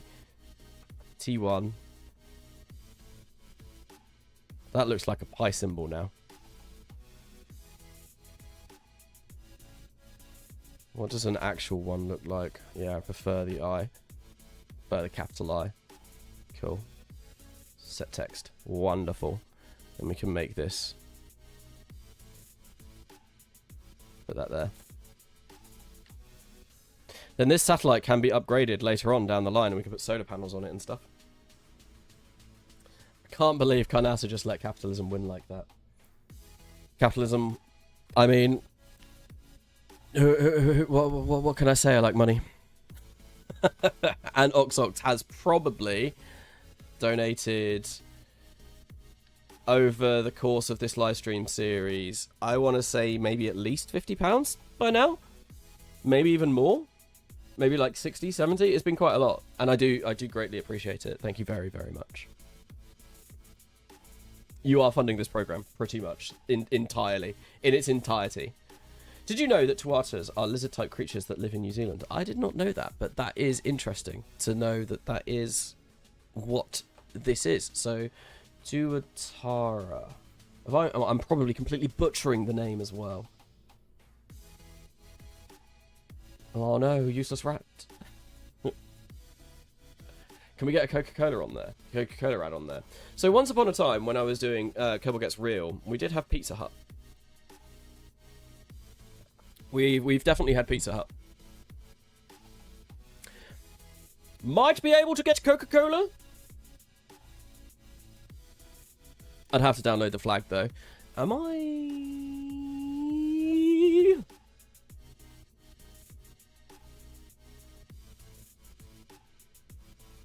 Should use the newer Kiwi flag with laser eye kiwi and white flower. We could look into getting that. Is that the one that was redesigned quite recently? Tuataras. Yeah, Tuatara. There we go. Tuatara 1. Save. Right. What I want is to make this a set size. And I think if we go cycle start like 2 there, cycle end 3 meters, maybe 3.5. That should be... that's too much. That's too much. I was going to say, that's going to be more than capable for any sort of payload that we want to do soon. Maybe we go for like 2, 3. Cycle start. I don't think we need the cycle start. We do need the cycle end though. Fairing closed. Where is it? Cycle start there. Because, yeah, what we want to do is be able to fit all of our, like, future payloads in here. Yeah. So I want to make sure that this is... Insert... Insert clever message here. SY is cylinder, not cycle. Ah. That is a clever message. I did not realise that. Add a sample return capture with a rat in it. That's probably what we're going to be working on. Maybe next stream? Once we've got to orbit, because yeah, we're not actually too far away from getting to orbit. I reckon we'll make orbit in this stream. We've got 20 minutes maybe left. I might stream until about 20 past. So maybe 40 minutes left of the stream. If I have not made it to orbit by then, something has gone terribly wrong. The next thing that we are going to do, though, is maybe we just put the ASA logo, because I designed this. This is a logo that I designed for Kerbal Gets Real Redux, and I really like it. I put a lot of effort into this, and it took me a lot of rubbing out of things like to make it look like this. And yeah, I thought it was cool. I did that in GIMP. I use Photoshop now for my thumbnails, and oh my god, it's so much better. So much better. But let's get another flag on the bottom. I think we go for the Kiwi flag underneath, or like the New Zealand flag, just so you know it's representing where we're launching from. And maybe we get some sort of, oh no, Soviet flag on here as well. And then that way, we're on absolute, we know exactly the sort of thing that we're going to be launching. There we go. Why not add a useless rat to the satellite? Because we don't want to be sending up. We don't want to be sending up a rat if we're not going to recover it. That would be terrible. We're not the baddies, are we? Are we the baddies? We might be the baddies. I don't know. Right. Anyway, what can the last flag be? Do we just get a Soviet star? I think we do. There we go. That's pretty good representation. We've got. Oh, but we need a UK flag on there as well, because we're using a UK engine. I mean...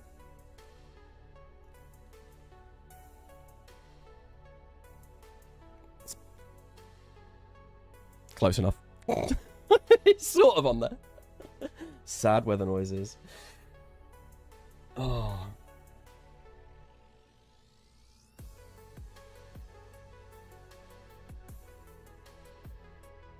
Oh, you're talking, Blue and Yoshi, you're talking about the Zomboid. Plant Zomboid game, which looks absolutely fantastic. Yeah, I think I asked Yoshi the other day about that. And you're a QA on it, from my understanding, which is very cool. I think that's done. To Artro 1, I don't think we need to do anything else for this. We've got all the science that we're going to need. Now we just need to tool the damn thing. Tooling is going to cost 87,000. We've got enough electric charge on there to last us a while. So, by my math, that's about 230,000, 240,000. Which means we are just okay with our unlock credit. Not bad. Not bad at all. Let's tool all. Purchase all toolings. Maybe at a future date, we might want to give it a proper launch pad. Do we want to give it a proper launch? Maybe we do.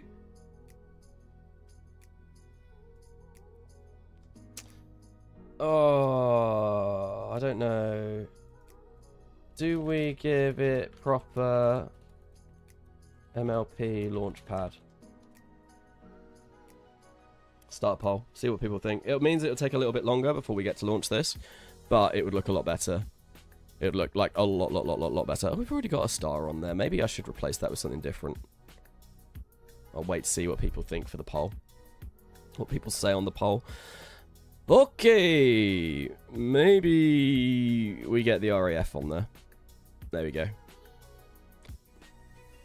The RAF. It's a lot of yeses. 80% yes saying at the moment.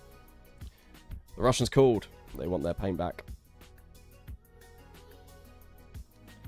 Slap the Union Jack on a tank. We could slap the Union Jack on a tank. It would make sense, as this is the British engine, if the Union Jack went on this tank. So what we could do is we could get a really, really small one. Like tiny. And whack that just above this.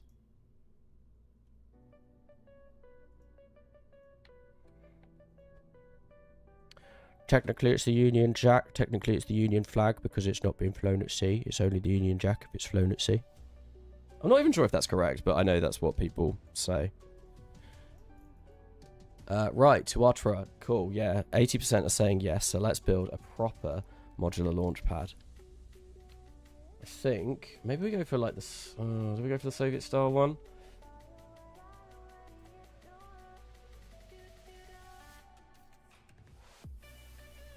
go back to here. I think it should all be in structural, right?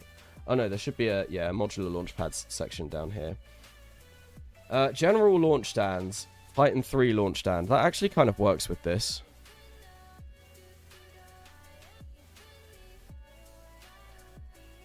Oh no, we've added like 7. Yeah, Titan 3 sort of works with this, just due to the shape of the rocket. I like that. I like it a lot. What we're going to do is we're going to move this up here. Not that high because the wings get in the way. The fin's there. Is there anything, any adjustments? Titan 4. Ooh, I like that even more. That's way more interesting. I like that a lot. Corner columns, we want those on. Side wheels, we definitely want those on because it just looks cool. Stand color, I think maybe we go for grey-green. Move this down a little bit further so that the wheels are sort of, you know, on the base. Right, then what we got to do is figure out how we're going to build sort of like a launch tower and all of the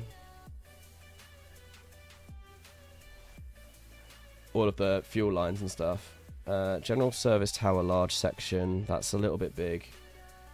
Or do we just make something like huge?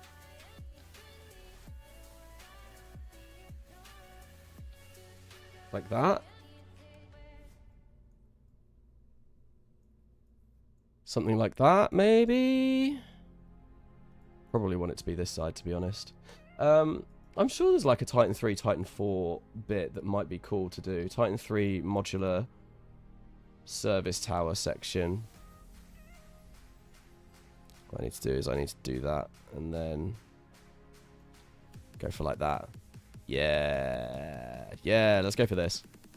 We're just basically making the Titan 3. Mark Watney is a space pirate. Mark Watney is indeed a space pirate. I watched that film not that long ago. Not for the first time. I've watched it quite a few times. I think it was... No, yeah, it's just before Project Hail Mary came out because my girlfriend had never seen it. And I was like, look, we are going to go see this new Andy Weir film out the cinema. You have to watch the one that he did... you have to watch the film that was done previously. And, yeah, so ended up watching Project Hail Mary again. Not again. Watched... Blah, blah, blah, blah. The Martian. It's a very good film. I do enjoy that film a lot. Right, why can't I place anything? Oh, I can. That's the service tower bottom, right? Service tower core. Okay, service tower core, yeah, because I think we can maybe get... Yeah, we can take this and turn off the base. That's now huge, though.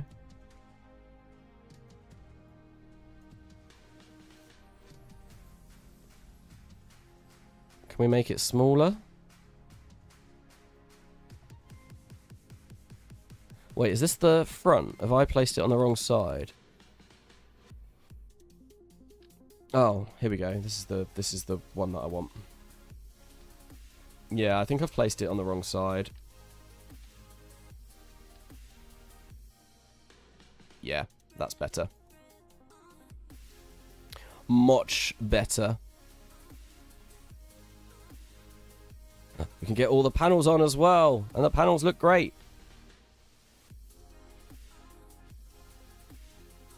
I don't know why the panels are doing that, but yeah, cool. And yes, it's wrong side. And secondary concrete tower in shape of N kind of... Was it N1 one? There's an N1 basic modular tower. I didn't know we had those. Is there a top for this?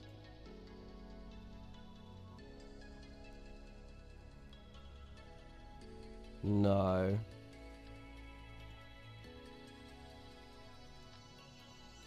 Atlas Centaur Service Tower. That's a pretty cool looking one. Delta 4 top. I want... Yeah, the Titan 3. Oh, there is. There we go. Modular launch tower top. Nice, because I think that'll be about high enough. Railings, we want them on. Structural detail. Oh, yeah, we definitely want detail. More detail, better. We want sort of like the grey-green that we're going. We get another grey-green here. Grey-green. Lovely. Okie dokie. Okie dokie, lemon Corky. What do we want to do next? I think that's fine for now. What we want to do is probably put some poles out, stick into it. N like pi, as in pi cubed. Orion's the F-type main sequence star. N1 now, N100. Third row from the bottom, left one. I think that's it. The Titan 3 something tower.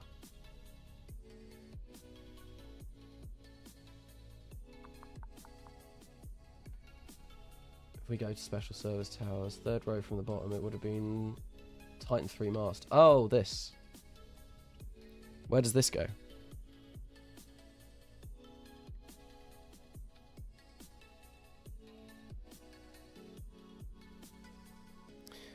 Definitely there. We just got like a massive a thing. Truss style, truss and plate. Oh, yes, please. We want all of the things that we can get. We're just going to build this just because it's there. Between rocket and tower. Oh, this bit. Oh. Come on. Like that.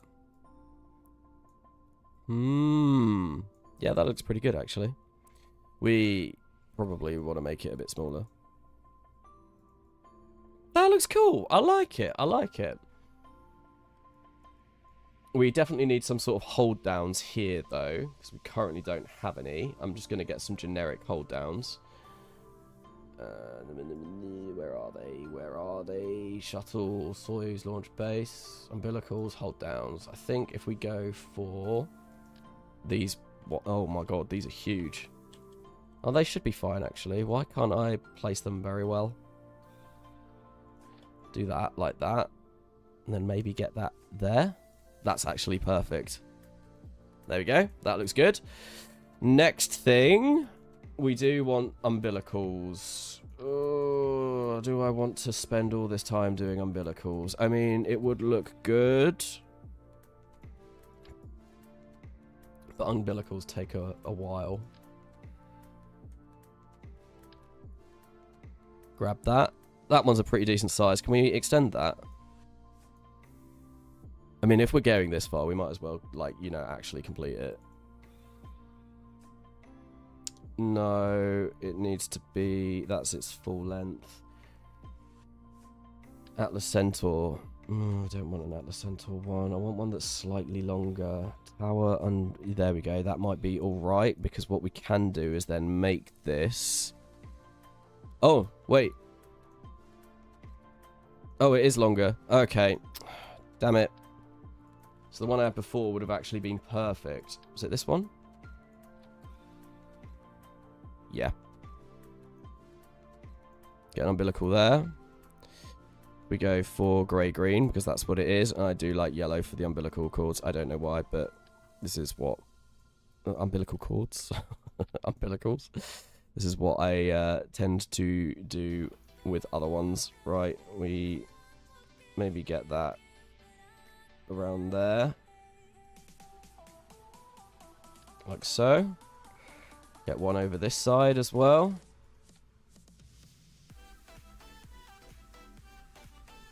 Rotate that ever so slightly so that it's pointing into there. Copy that. Just have it just slightly underneath the other one. Get another one for this section. Yeah, I'm might want a straight one. Extra large, or a large, medium, mini, small. Where's the straight ones? Maybe I just get screw it. I'll just go for this. Go for all of the same because it's all boring. We move that up there. There we go. Anyway, gotta go. Woo, we're doing Orbit now. We are indeed. We are indeed. We are literally. Now that that is all done, we're ready to go to orbit. But what we need to do is change this around And put those there. Change the payload fairings as well to about there, I reckon. Wait, which one's that? Nope. We want those to go probably there, and then we hot stage. And there we go. That is our orbital vehicle all done. Twatra. Hello? Twatwa. We're ready to go.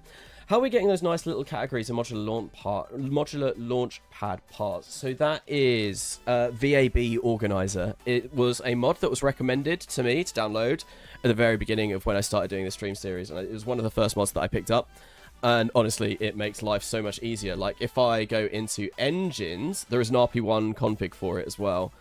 It sort of organizes them. So we've got small solids, we've got thrusters and small engines, ground-lit engines, which is great, rocketry, single ignition, and then we've got multi-ignition engines. It's fantastic. Like, honestly, it makes finding what you want so much easier. Really, really, really cool. Tuatara is how to pronounce it. Tuatara. Is the tower purely aesthetic? The tower is indeed purely aesthetic. Right, I want to make sure that that is in the right position. Yep, that is. Right, so I think if we save this, do we just hit launch?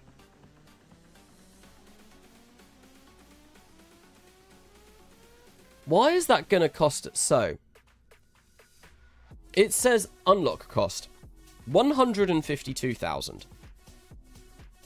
This is what I don't understand with RP-1. 152,000, 160,000 unlock credit we have, which means we should be able to afford this, we should be able to buy this, and still have 8,000 unlock credit remaining. Yet when I go to launch, it says that we need to spend all of our unlock credit and then an extra 10,000.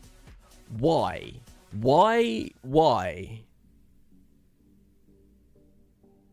But I think if I go in and I buy each part individually,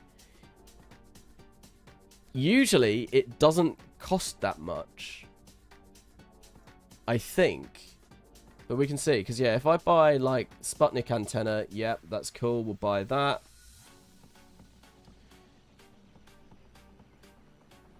Sim the lift off first. We've simmed this plenty of times. I mean, we could do it actually. Yeah, we might as well.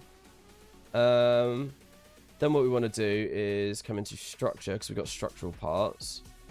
We want to buy that. What else do we need? Text decal. Let's buy that. Because someone is embezzling. Is it not taking your leader into account properly? No, it absolutely will be. Because, oh, you know what it might be? It might be engine upgrades. Engine upgrades can be a bit weird. So we want to buy the RD-108 for 131,000. That is like the vast majority of the cost. That is what we are using, right? Before I buy that. RD-108, yep, acknowledged. Yep. RD-108, let's buy that. Oh, that was expensive. RD-107, an extra 8,000. Cool. We got 20,000 unlock credit left, and now the unlock cost has gone up to 29,000.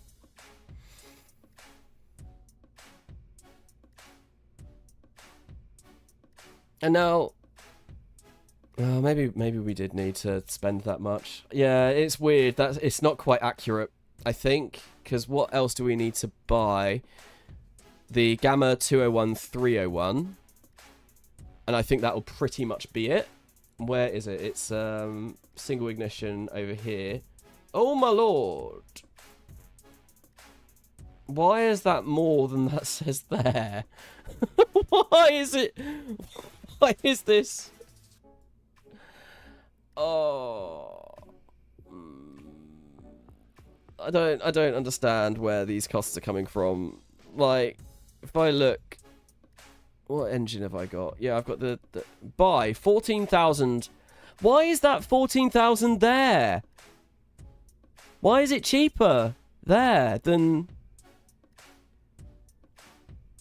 Oh wait, no, that's 14,000 not include. Yeah, that's more expensive. Why is it 35,000 there, 30,625 there? When I do it through here, it says it's 29,000. When I launch, it says it's going to be about 30,000. What is going on? Why can't they all match up? I'm gonna do it this way. Saves a bit of time. Oh, there we go. Now we have to buy more of these. Right, unlock that. Unlock that. Oh. Okay. Excessive amounts of delta V, do we? 2.36 megajoules. Is it literally because I've put 10 megajoules in there? I don't...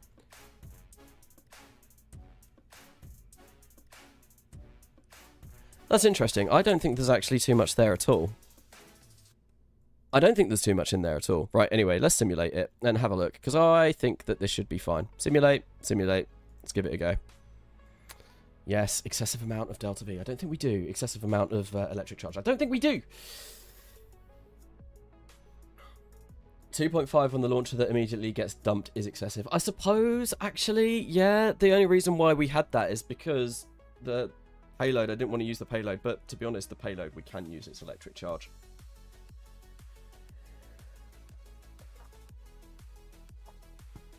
Only need about 500. Okay, that's cool. We will move that down a little bit then, and that will make things cheaper. This looks ridiculous. For one, it's the wrong way. How wheels go that way when tracks go that way? Explain that. Explain that.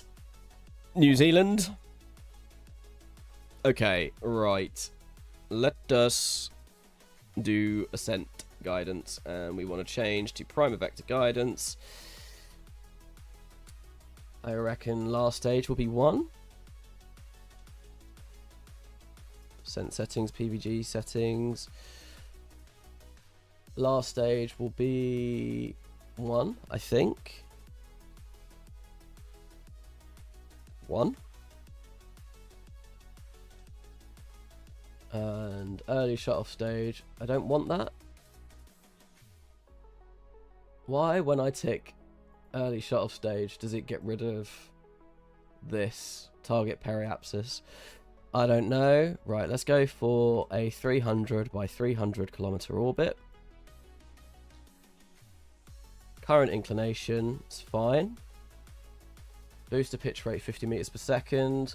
We want this to turn 90 degrees. I know that because of the verniers are only good at 90 degrees. It's about 1 per second. I think the avionics window will tell you if you hover over it. Tank steering, Tokyo drift. It's sideways. It is sideways. I don't know why that did. Your rocket's avionics needed 500. Cool, cool, cool. What does the contract need? I don't actually know what the contract needs. I am not entirely sure. We will see that when I pick it up, because I've not picked it up yet. Oops. It's fine, because we got that downrange distance 1. Let's warp ahead and let's see. I reckon with all these changes and with that, we should be more than fine. And I'll set these as my settings, and that should be good. Cool. Let's go to current, engage autopilot. That is a pretty stunning shot of our rocket. Let me just do a little bit of camera tools magic, or shimmy around. Right, we want to target self. Let's set target with click. I'll go for that. Hit home. Turn off speed. We don't want to have zoom at like that. Then we want move, because I want to move down. About, no, I hit move again.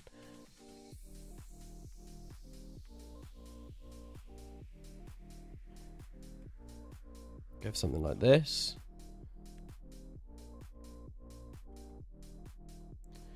I mean, this isn't the actual launch, but this will be sort of what we will see soon. Hello again. Hello, test flight. No need to concern yourself with this launch. This is just a simulation, so Hang on, wait. Are you about to recreate the thumbnail? I mean, almost. Like, it is sort of a different rocket entirely. Is this pre-recorded? So the thumbnail rocket. The rocket on that thumbnail doesn't even have engines, which is quite funny. Right, let us launch this. Autopilot is enabled. Max velocity is fine. Cool, let's give it a go.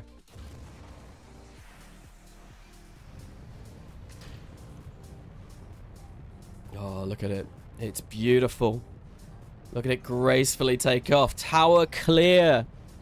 Our first orbital rocket on its way to space. The one place not affected? I can't remember. I'm going to the one place not consumed by capitalism. Space! Oh, I do love Tim Curry.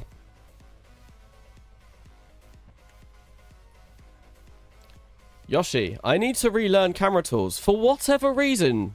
What would you need to relearn camera tools for? Why would you need to learn camera tools? Serious question. Untouched by capitalism. What is the one place? I'm going to the one place untouched by capitalism. Space! That's a beautiful fat rocket. Hey, we're not gonna... We ain't rocket shaming here. It's girthy. That's what it is. Oh, look at it. It's beautiful. Look at the sunrise. There is a house in New Orleans.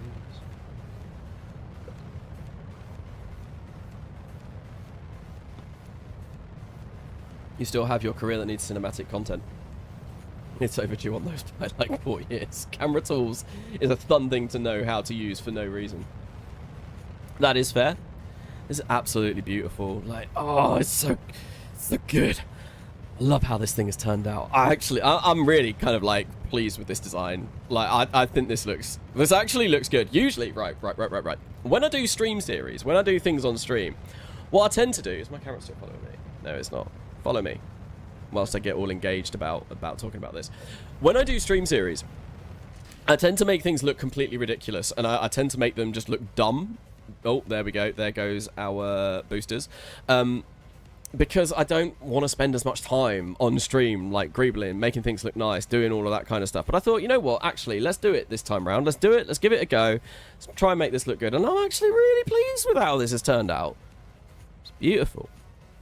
It's beautiful. It's very, very nice Soviet rocket that doesn't really look like a submarine in my mind anymore. We are going to have like 1,800 meters per second left. This is definitely the rocket that will take more than a ton to low Earth orbit. So huge chonker. 88 spectators. Who is China? Why is China? Who's China? Aren't you China? Who's China? Carnassa's giant jug of juice. This is squash, actually. I'll have you know. It's Rabina.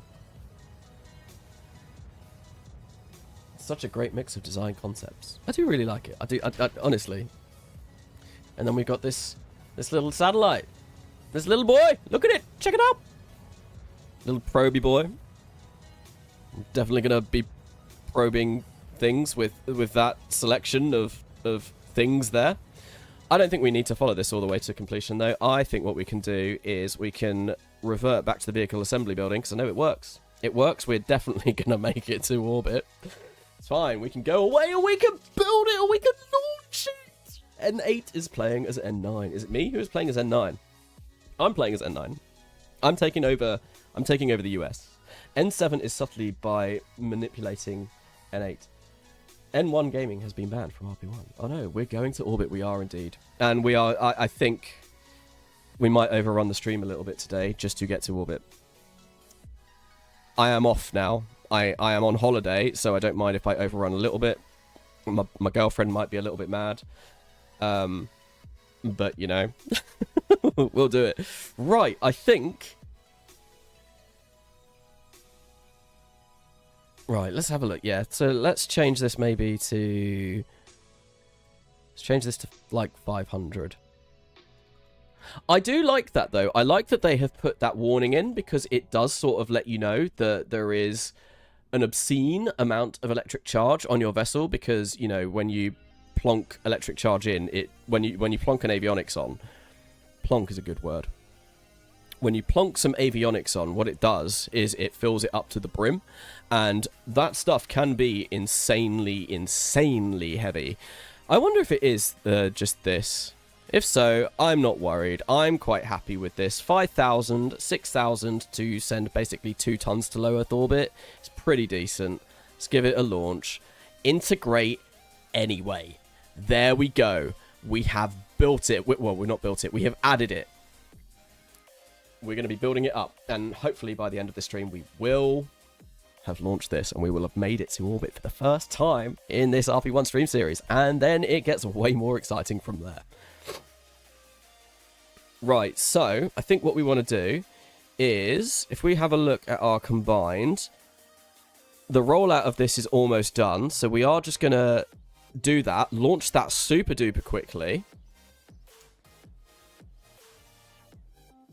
Then what I want to do is get rid of every single one of these, and they move over to the 200-ton launch complex. And that means, if we do that, if we look at combined, it's going to be built in 1956. It's going to take us, like, over a year, but we've got 22,000 funds that we're going to start working on some more engineers. 379 days. No, we can absolutely do that quicker than that.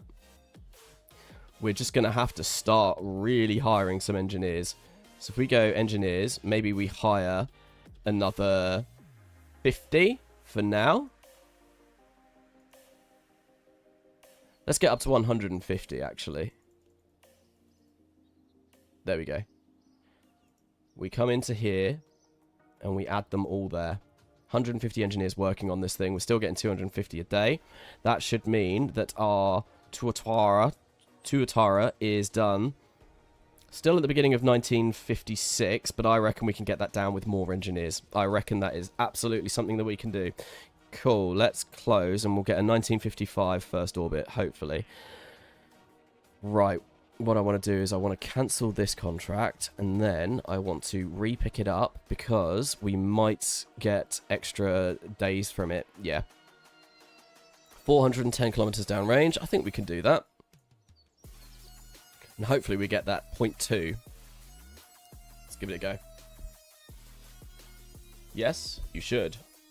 Watch the 1,500 ton T40 holds. Also, currently running on 5 hours of sleep. Should I watch today's Starship attempt? Yeah, 5 hours of sleep is plenty of time. I was up at 4 AM this morning, I think, and it is now 10 past 7. Right, we're going to not do what we did last time. So heading is 270, not pitch. Not pitch, because that was terrible. And yeah, we're going to fire this up. Cool. Last sounding rocket launch. Literally, this really is it. This is the last one. Okay, let's go. Let's fire it up. And nice. We had ignition. And we are ready for, yeah, hopefully we get a little bit more science from this, which would be very nice.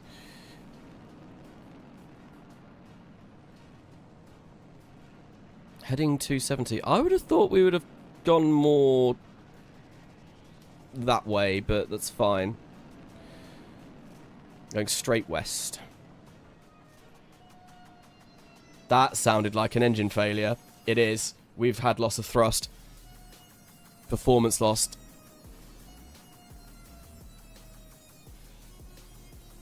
Well, I guess we're not going to get that 0.2 science from this.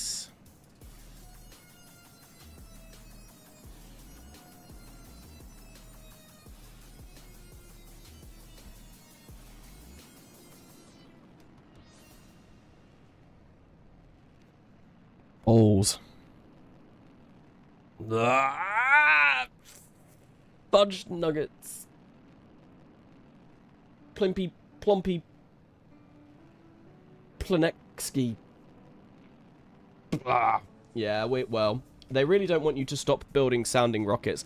What I do want to do, I want to see if I can get to flying high, or at least space. If we can get to space, we might still be able to get a bit of science from this. Oh, we are. Oh no, it's only 0.1. We're going to get 0.1. I think that's not going to be enough. Oh no, we've got 9.8. Maybe. I don't know. We might get a bit more for recovering from flying high as well, because we're not going to go higher than that. That might actually work in our favor. We might just get that 10 science that I want. It's a sign to go all into orbital. It absolutely is. And I mean, it is that time. We are literally, after this, we are going to be going full send orbital. How upsetting though. My stream on YouTube Studio is so delayed. It's literally right now. I am coming down, you know, over New Zealand, and the stream that I'm looking at on my left is just before the launch. So I don't know why it is that delayed, but it looks fine to me. It looks like the stream's working fine. Streaming at 2K, 2K, YouTube can't handle it. Test flight permanent shutdown. Just a quick question. How do you not burn up on fast entries? Because we're not going fast enough. I reckon if we were going like maybe 4,000 meters per second, we would burn up, but we're not going anywhere near fast enough to burn up. I'm hoping, because this is a recoverable experiment, the amount of science that we got will push us at least to 10, and then I'm hoping for recovery of flying high will give us a little bit more. We have done that once. I built an entire mission for that over the course of this live stream series, but I think doing it again might be enough to, yeah, get us over the desired result. Come on.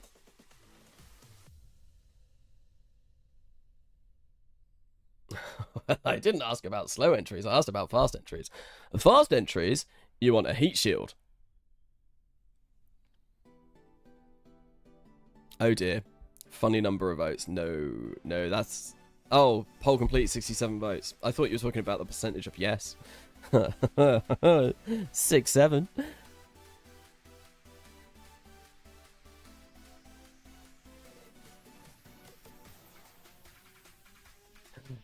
Look at that. It's so beautiful. Sploosh. Come on, give us the science that we need. I believe in it.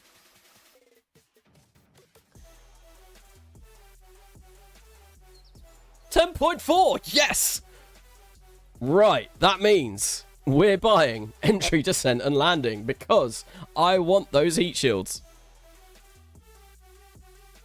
And we should hopefully be able to get something back down. Research. Cool. And then we should get more from the mass spectrometry as well, which might give us enough to get 1958 orbital rocketry, which will be more than capable of sending us to the moon. And then when we get this, yeah, we're doing good for science. Although I think we are going to run out of science to research quite soon. Entry, descent, and landing. Nice. That is now going to take our researchers a little bit longer to do. Perfect. Right, let's warp to complete. I think what we want to do is... That's going to take, what? Less than a year. Let's go... Staff. Engineers. How much do I get at the moment? 250. Let us auto hire. Reserve funds. Maybe we have like... I reckon 7,000 reserve. Because that's about how much this rocket takes. We've got max... Oh, we want to change it. We want to change it to 200-ton complex. Auto hire. 7,000. Max 570. Let's go up to maybe 300. It's going to take us quite a while.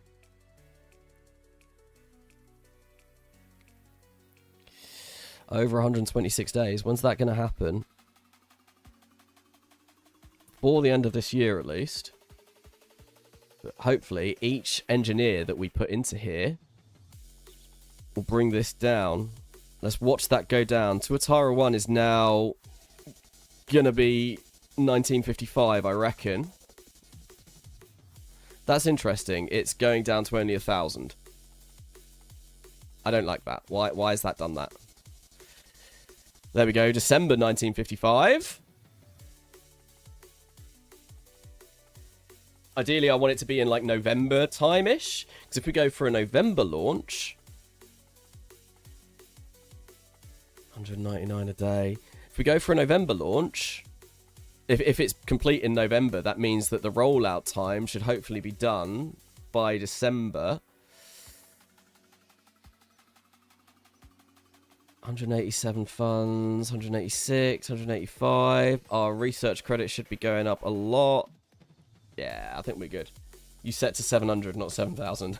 That might be why. I'm not going to change that now. We're still getting a decent amount of money. I reckon it won't take 30 days to roll this out, so...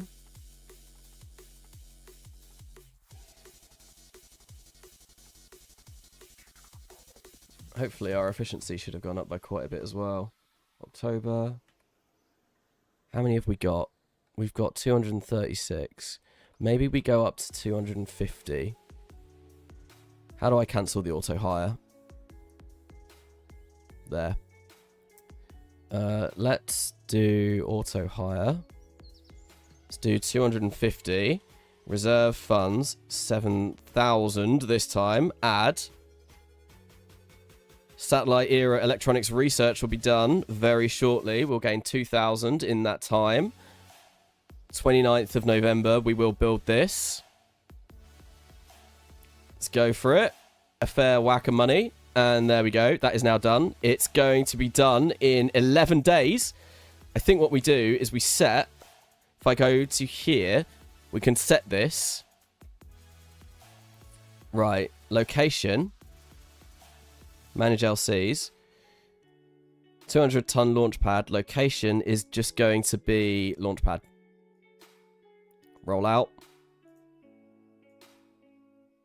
Warp's complete. It is the 10th of December, 1955. We are now going to be attempting to launch a rocket that is capable of sending about 2 tons to low Earth orbit, or thereabouts, and with tech upgrades that will only get better. We are here, we are gonna beat history by about 2 years. By far, not the best time that I will have done if this works, but at the same time, not terrible. I don't think I've ever had a vehicle that's been this capable. That has really shown me just how good Russian engines are early game. I reckon if I'd have played this a little bit better, maybe if we'd have done... I don't know, X-Planes or something, we could have made that a bit more efficient. There were definitely some mistakes that I made, especially around launch complex sizes, but I think this should be good. I think what we're going to do...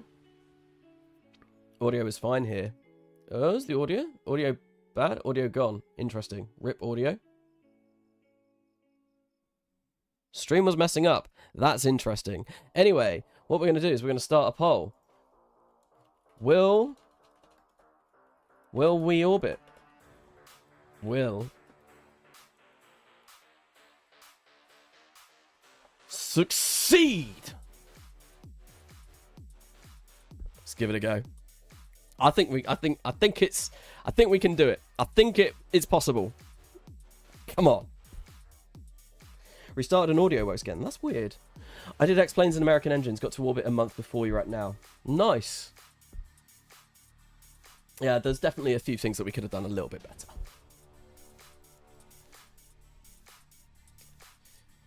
Oh, it's so nice. It's so nice. Right, that is definitely that's definitely like potential for like thumbnail image. Let's stop zooming in by like 580. Don't want speed.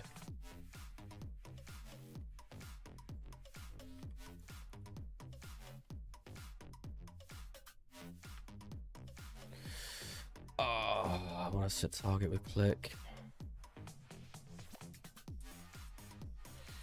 We'll go about there. Zoom in. Now I want to clear target. I just want to move to the side a little bit. Zoom in a bit more.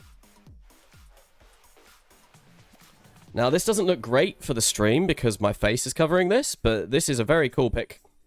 Very, very cool. If I did it, you know, this side, that would probably look a little bit better for the stream. A very satisfying 80-20 split on the vote. That is pretty. That is indeed. Right. Let us give this a go. So that staging looks correct to me. We want to change, actually, in ascent guidance, there is one thing that we do want to change, and that is the hot staging settings, because we have changed those to be 0.1. We don't want that, because the Gamma 201 takes quite a while to spool up. I think... Why can I never find the spool up time?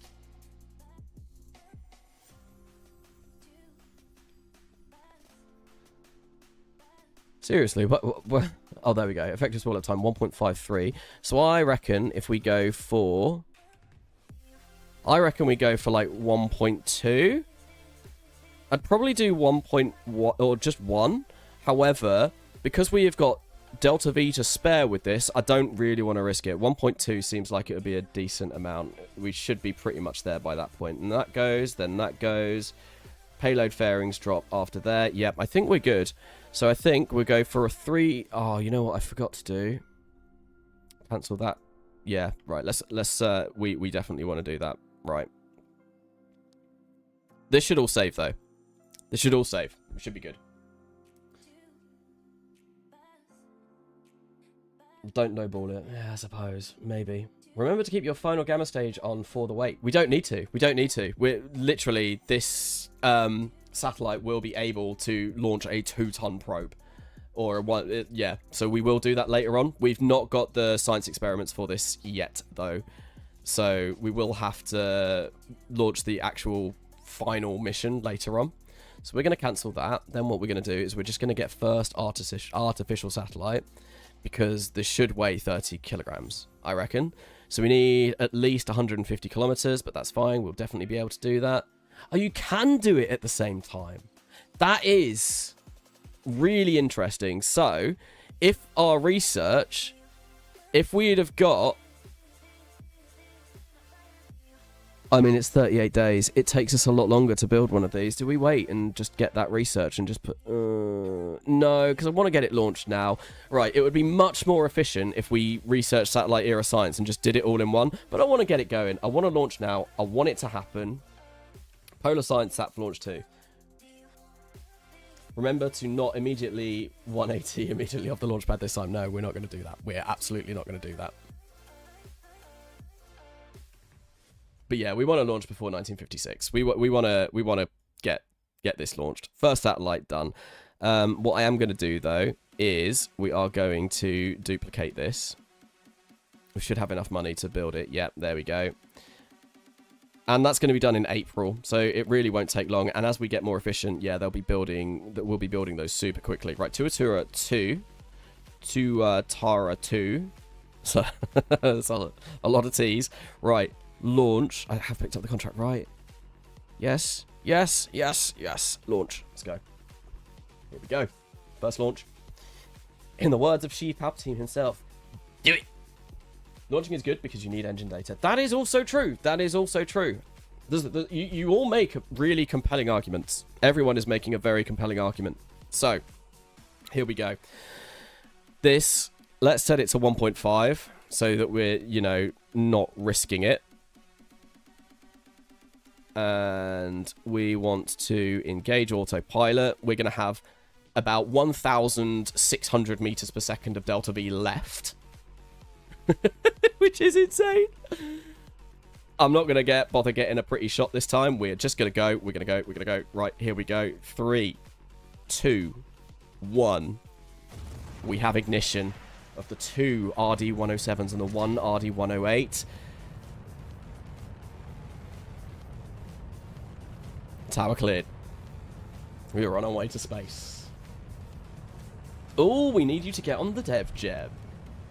On dev jeb. Dev jeb. Dev mech jeb.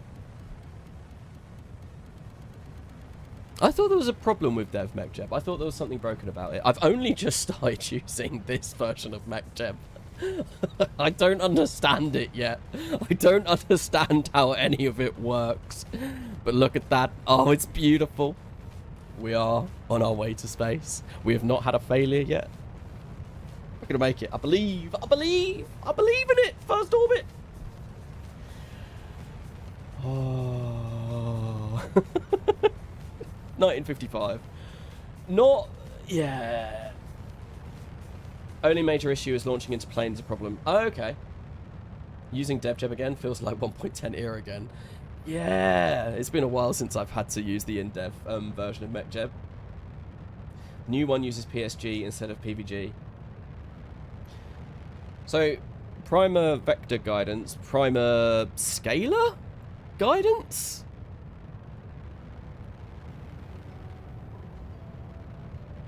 I don't actually know what PSG stands for.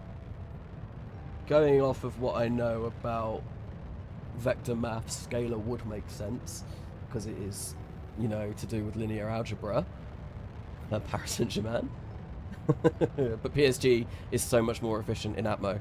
Nice. Yeah, we'll have to have a look at it. Right, we are still good. Still looking good. Test light transient shut down. RD-108, you dare, you dare, you dare. Don't jinx it. It's gonna work. I can feel it in my fingers. I feel it in my bones. Love is all around us. PlayStation gaming. That sounds like my girlfriend has just arrived back home. Dead noise. We're good, we're good. I think that the main point of failure right now is the Gamma 201, but British engines are built differently. They are, like, look at that. Ignition chance, 97.5%. The British just make engines better than anyone else. Seriously, I think in overall Kerbal Guide I had maybe, like, 1 or 2 failures from the Gamma series of rockets. They are brilliant. If you're feeling it in your bones, you might need more milk. Why drink milk when Ribena is right here? I can't believe I don't finish a full one of these on stream. Probably because I talk a lot more on stream than I do. If I was sat in my office right now, just normally, this would have been finished probably about an hour ago, and I'd have gone several times to go get some more Ribena.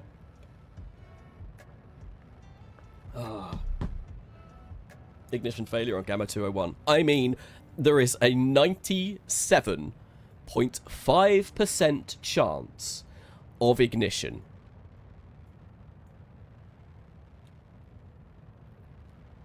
If it fails,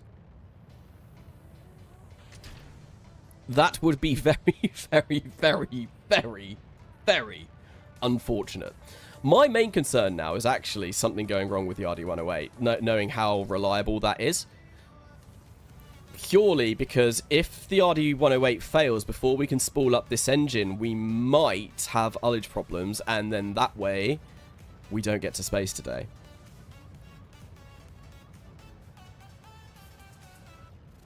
Right, where can I put this so that I'm not blocking it? Like that. Yeah, there we go. I am not blocking that. Let's take a screenshot. Your mug reminds me of the skit by Wizards with Guns. I do not know that. They're trying to make me look small. Separator failure on stage 1 to coupler. RD-108 is also very reliable. I did not know that. Let's have a look. Let's check the reliability stats on this.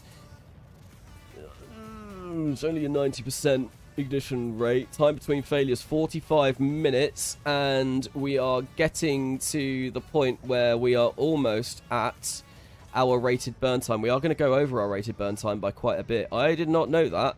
I did not know that. That's a little bit worrying. That's... Oh, I think we should be fine, considering we've got so much Delta V left. I mean, we're almost going to make it into orbit with this. Right, we are now burning for like 16 seconds over our rated burn time. Why did I do this? I don't know. Am I concerned? A little bit. Do I think it's going to work still? I mean, this engine's going to fire up in like no seconds now. It's going to go now. There we go. Success! Oh, no. Oh, that's not good. That's not good. That's not good. Why is there no avionics on this stage? Oh, what the... Because the avionics were there. It was part of the payload. Oh, that's really not good. That's not good. That's not good at all. We might still make it, though. It'd be a really weird orbit. Oh, this is not okay.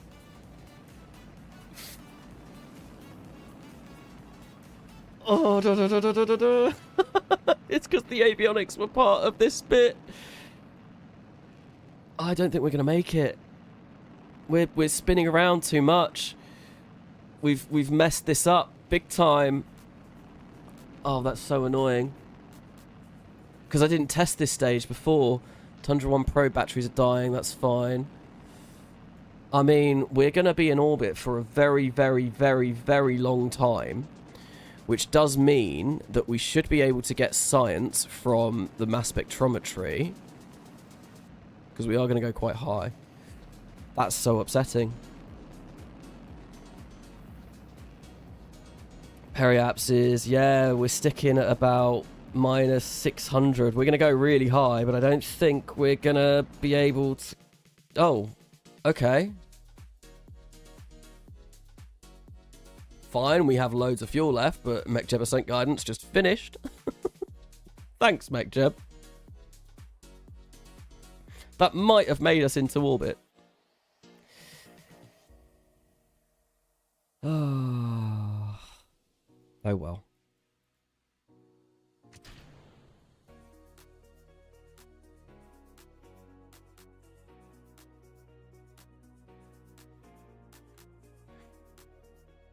Let's watch it die. And also get us a load of this science. Good thing we built another one. And the next one, we will try and complete both in one go, I guess, because we will have... Why are we not transmitting? Oh, we are transmitting. How much science does this thing give us? 8.8. We only got 2.8 worth of it. Where are we even at? We are bombing Africa. We are bombing Libya. There's Tunisia. Whoa, that's trippy.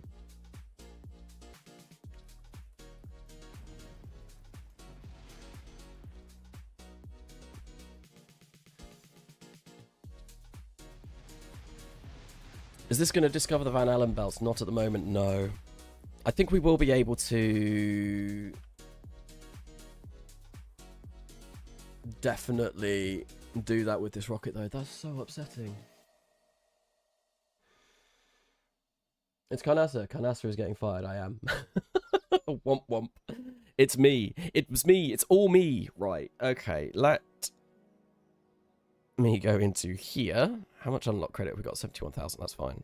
Unlock credit. Cool. We're going to edit this. And we're going to add on some avionics. Clearly the solution is to spin stabilize the top stage. No. The solution is to put avionics on. We're putting avionics on. Screw that. What we're going to do is I'm going to take this off like that. We're going to get a ring decoupler here. Make that maybe like this big. And then we get some avionics underneath. This is going to make it heavier, but that's not the end of the world. I think we go for like 1.5. We need 10 tons. So we got avionics prototypes. How much is this going to be? Yeah, we need 10 tons, so we need something a little bit bigger. 10 tons. Then I think what we do is we remove all tanks because we don't need that. Then we put this back on. We get this sides plain metal. I want the bottom to be plain metal as well. There we go. Let's just double check that, because I think that should be correct.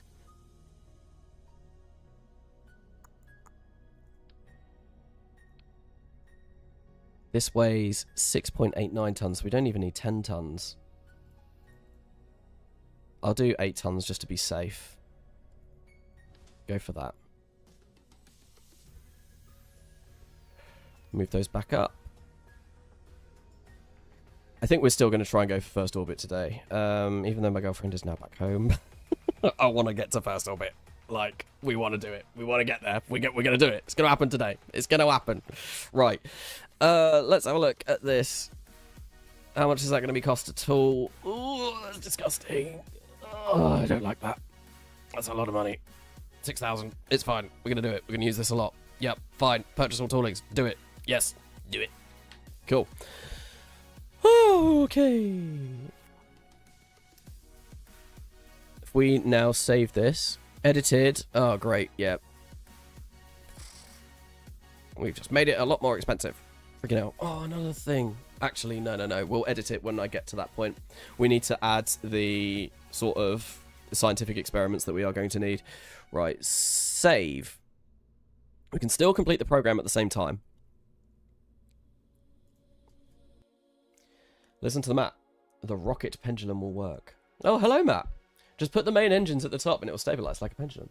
Yes, a Goddard rocket. Hello, Matt. Welcome to the stream. We're finally getting to orbit in RP-1. It's only been an entire week of streaming. Wait, RAF? What? Keg, rocket my beloved. Goddard was right all along. I used to live in university when I was in Hull. The street I lived on was called Goddard Avenue. I wonder if there was any relation. Any relation at all? Maybe. Well, Tutara 1 did not succeed, so that poll... Yeah, let's finish that poll. Because it did not work. Oh, we've done so badly. We're not going to make it into orbit in 1955. We were close. We were very close, but not quite there. Right, this is... Satellite era science. Let's warp ahead to that. Oh my god, flashbanged. Now what we can do is we can put all of that science on this, because we are going to need that for the next contract, which we might as well pick up. And we'll come here, we'll edit this.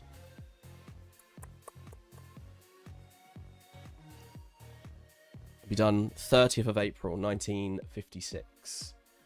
Tell everyone to like and subscribe to CarNASA. Like and subscribe to me. If you are watching this stream and you are not subscribed, if you subscribe to the stream, you can then talk in the chat. Instantly. There's no delay on it. No. To Matt Lown. Everyone, like and subscribe to Matt Lown. We've got to help out the smaller content creators, okay? We got to look out for each other. Matt, I'll have to get you back on a stream at some point. It's been a while. In fact, I think the last time we had a proper chat was when I was doing KSP2 streams. That was a long time ago. Says the man who hasn't played RSS. Right, we are going to add all of the science, literally every single scientific experiment that we can fit on here. We're going to throw it in. So we're going to come in here. Configure experiments. We've got a lot more now. Let's come and grab radiation detector 1. That's what we need to complete the contract. Although I might go for magnetometer. No, I'll put the early TV camera in there. We don't need thermometer and barometer anymore. We'll go radiation detector. Although if we... no, we will get a thermometer and barometer. Because if we might be able to push this all the way to space high. It was when we did that KSP2 collab like 1 month after the game came out. Ah, back in the good times when things were looking good. Well, no, they weren't really, were they? Not as bad as they do right now for KSP2 anyway.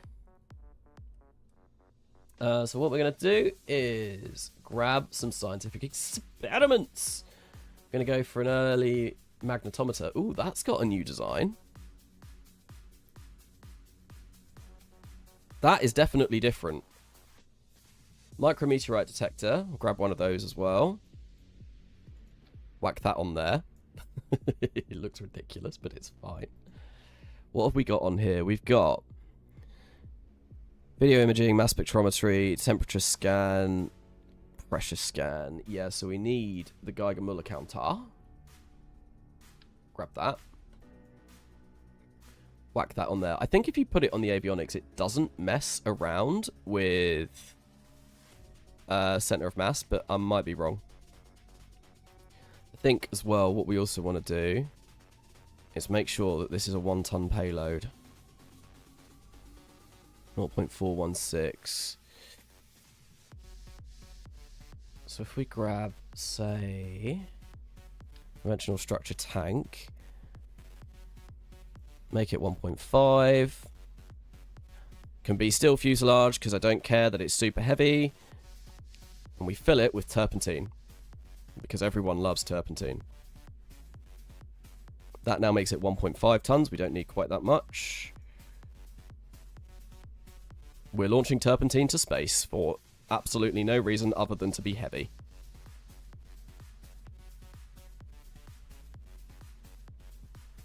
How long is this going to survive? 11 hours and 23 minutes. That's not long enough.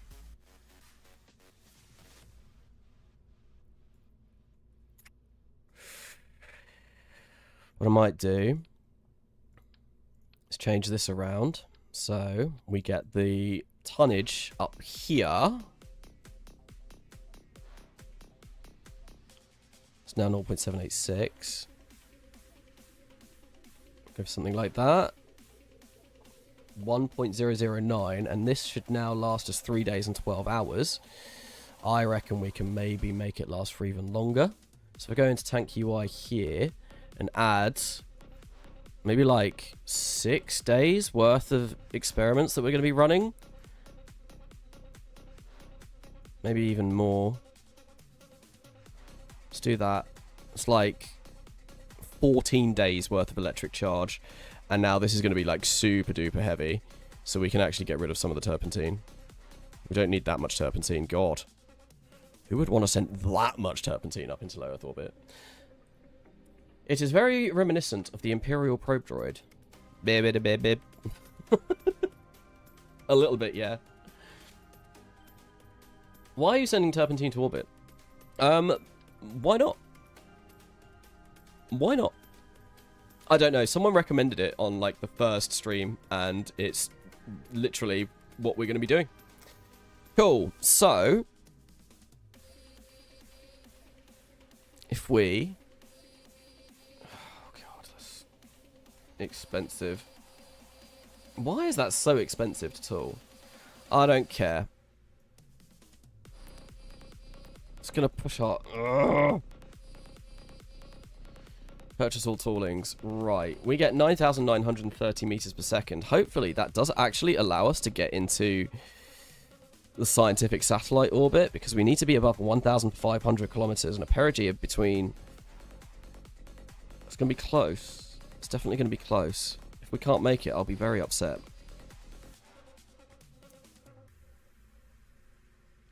Maybe we should sim this. That seems like a smart idea.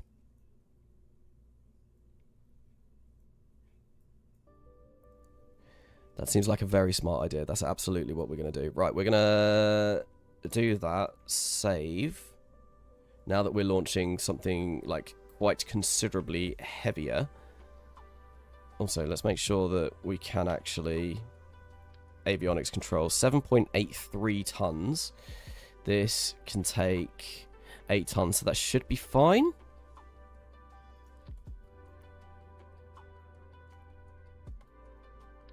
Whack that on there, back on there, save it, simulate. Let's give it a go. I think it should work. Sims are for nerds, sims are for nerds, but we want to make sure that this is going to work fine.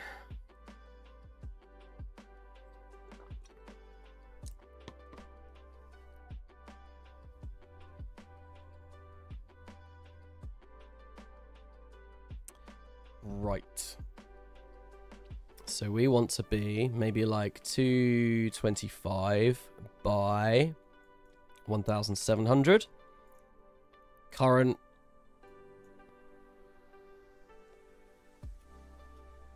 Where's engage? Engage. Oh my god, that's so... well, that's really close. That's really, really close.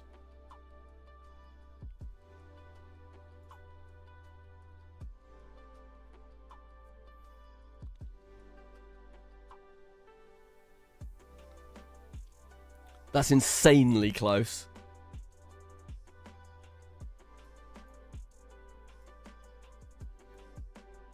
I think it should be fine though. I think, yeah, I reckon we're good. Right, let's launch this.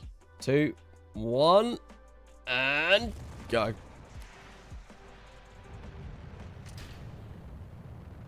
Oh my god.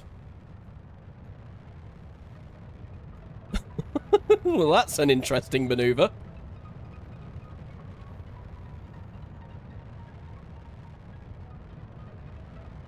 Just cut weight, it's 1.5 tons, you only need 1.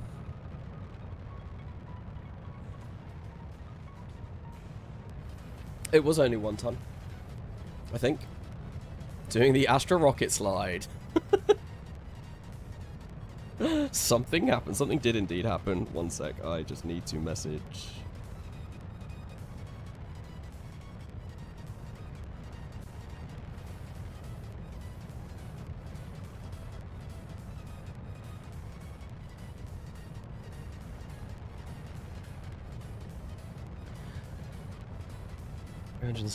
.5 meters per second. Oh, I think this should be alright.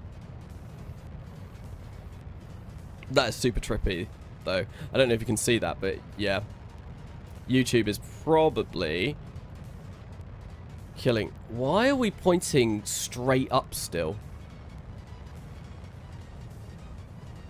What happened there?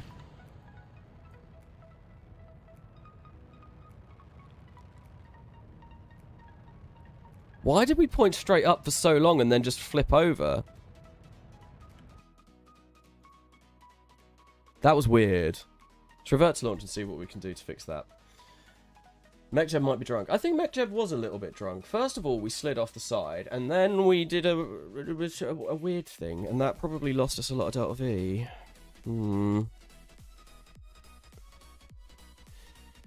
Current. Oh, I bet it's because my settings are all messed up. So... last stage is not 0. Last stage is going to be 1. There. Then this needs to come down there. That might help things a little bit. Engage Autopilot. See if that works a bit better. The avionics are obviously screwed up. They are, and actually that looks like a lot better because we've not gone woo all over there this time. And that did make me quite upset, going woo all over there.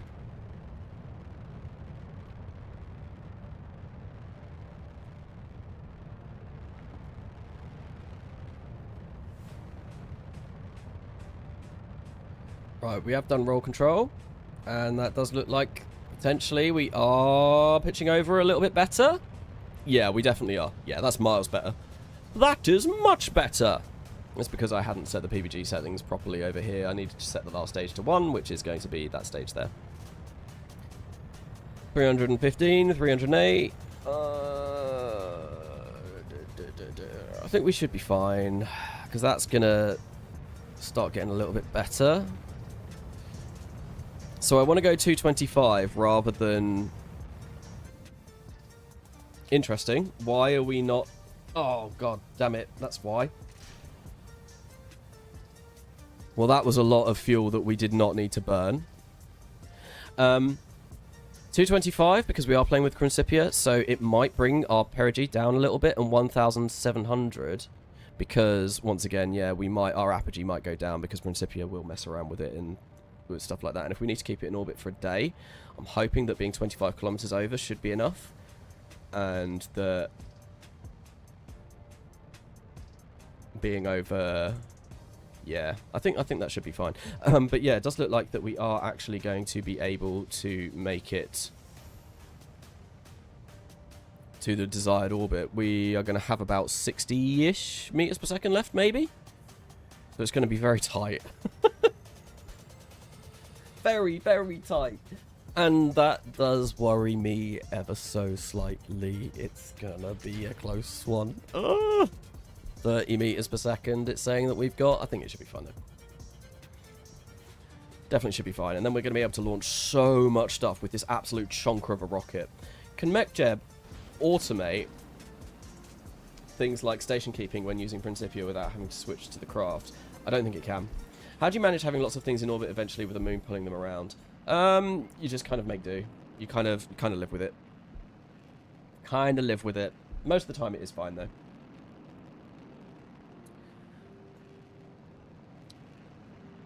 Oh no, I've left the colour scheme on that all disgusting. Oh, it's the probes for the launch vehicle have run out.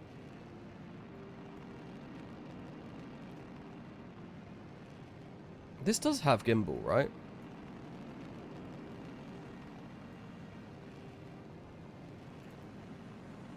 Because it does seem like we are... Maybe that's to be expected.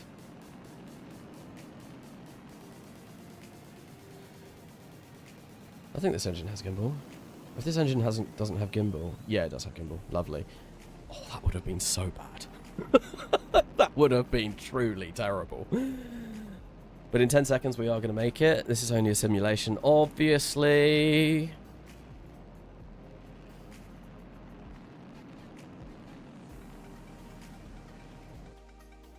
We've made the orbit. And then, yeah, if we decouple this... We're still... Oh, we're 1.1 ton. Send that flying back into that. Oh, it went flying off. So yeah, we're 1.1 ton. So we are a little bit over, but we can just about make it. We've got 14 days of electric charge.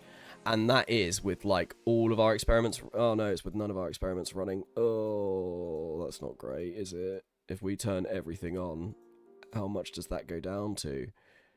9 days. That's still decent. I'm happy with that.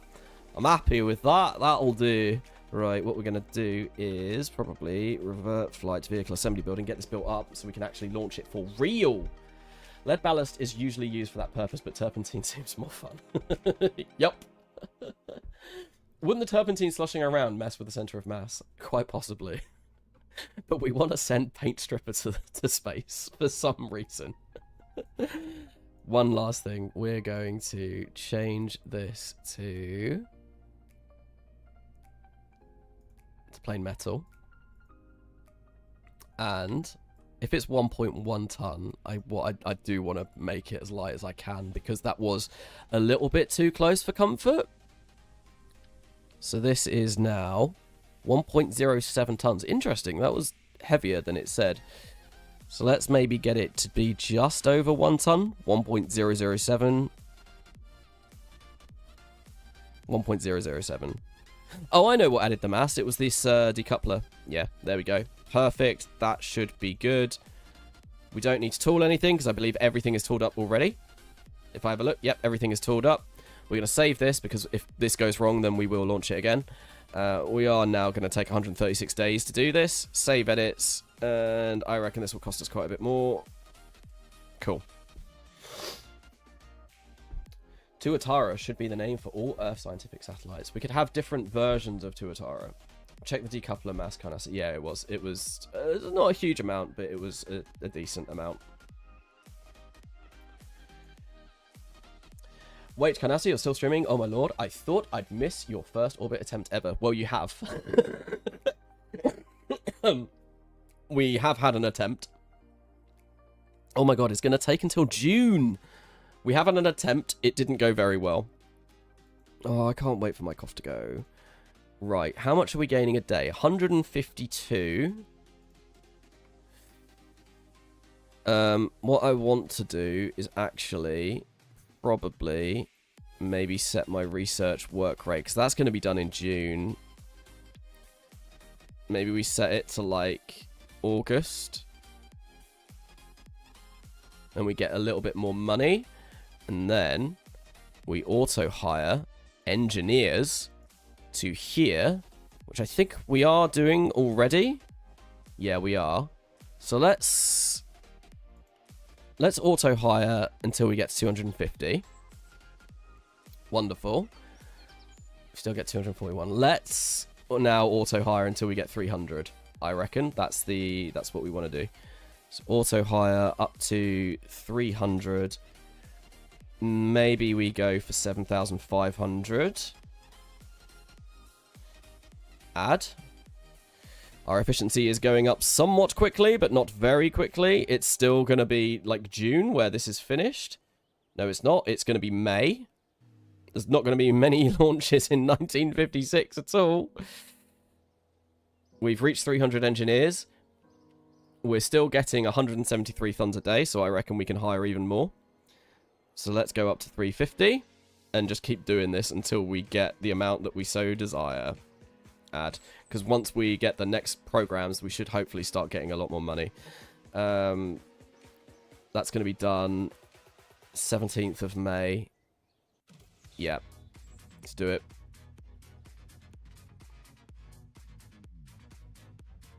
Okay, we can afford another one. Let's duplicate it. We've got barely any money now. And we want to roll this one out. And Tuatara number 3. Let's rename this. Tuatara 3. Save. This is where this one fails, and it would be very, very, very upsetting. It's only going to take 114 days to build these now. That's great. Our efficiency is going up.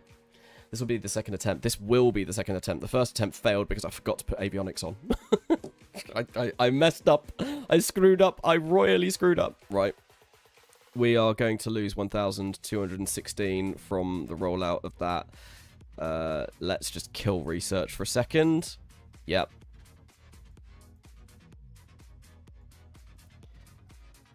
I do not want to lose money. I don't want to go below. So let's do that. It's not gonna take a long time. And then we put it back up to 75.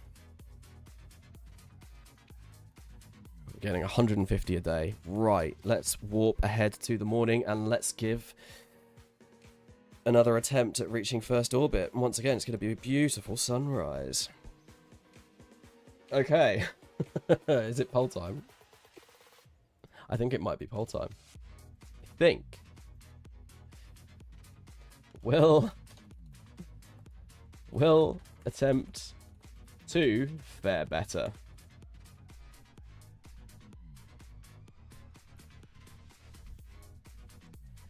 Hopefully to the moon, but he did say he might try Mars.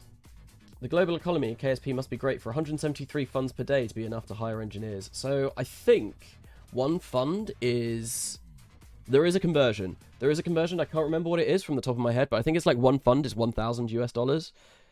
Ooh, I'm not sure. Are you playing on the newest version of RP-1 or still just PNLC? I am playing on the newest version of RP-1.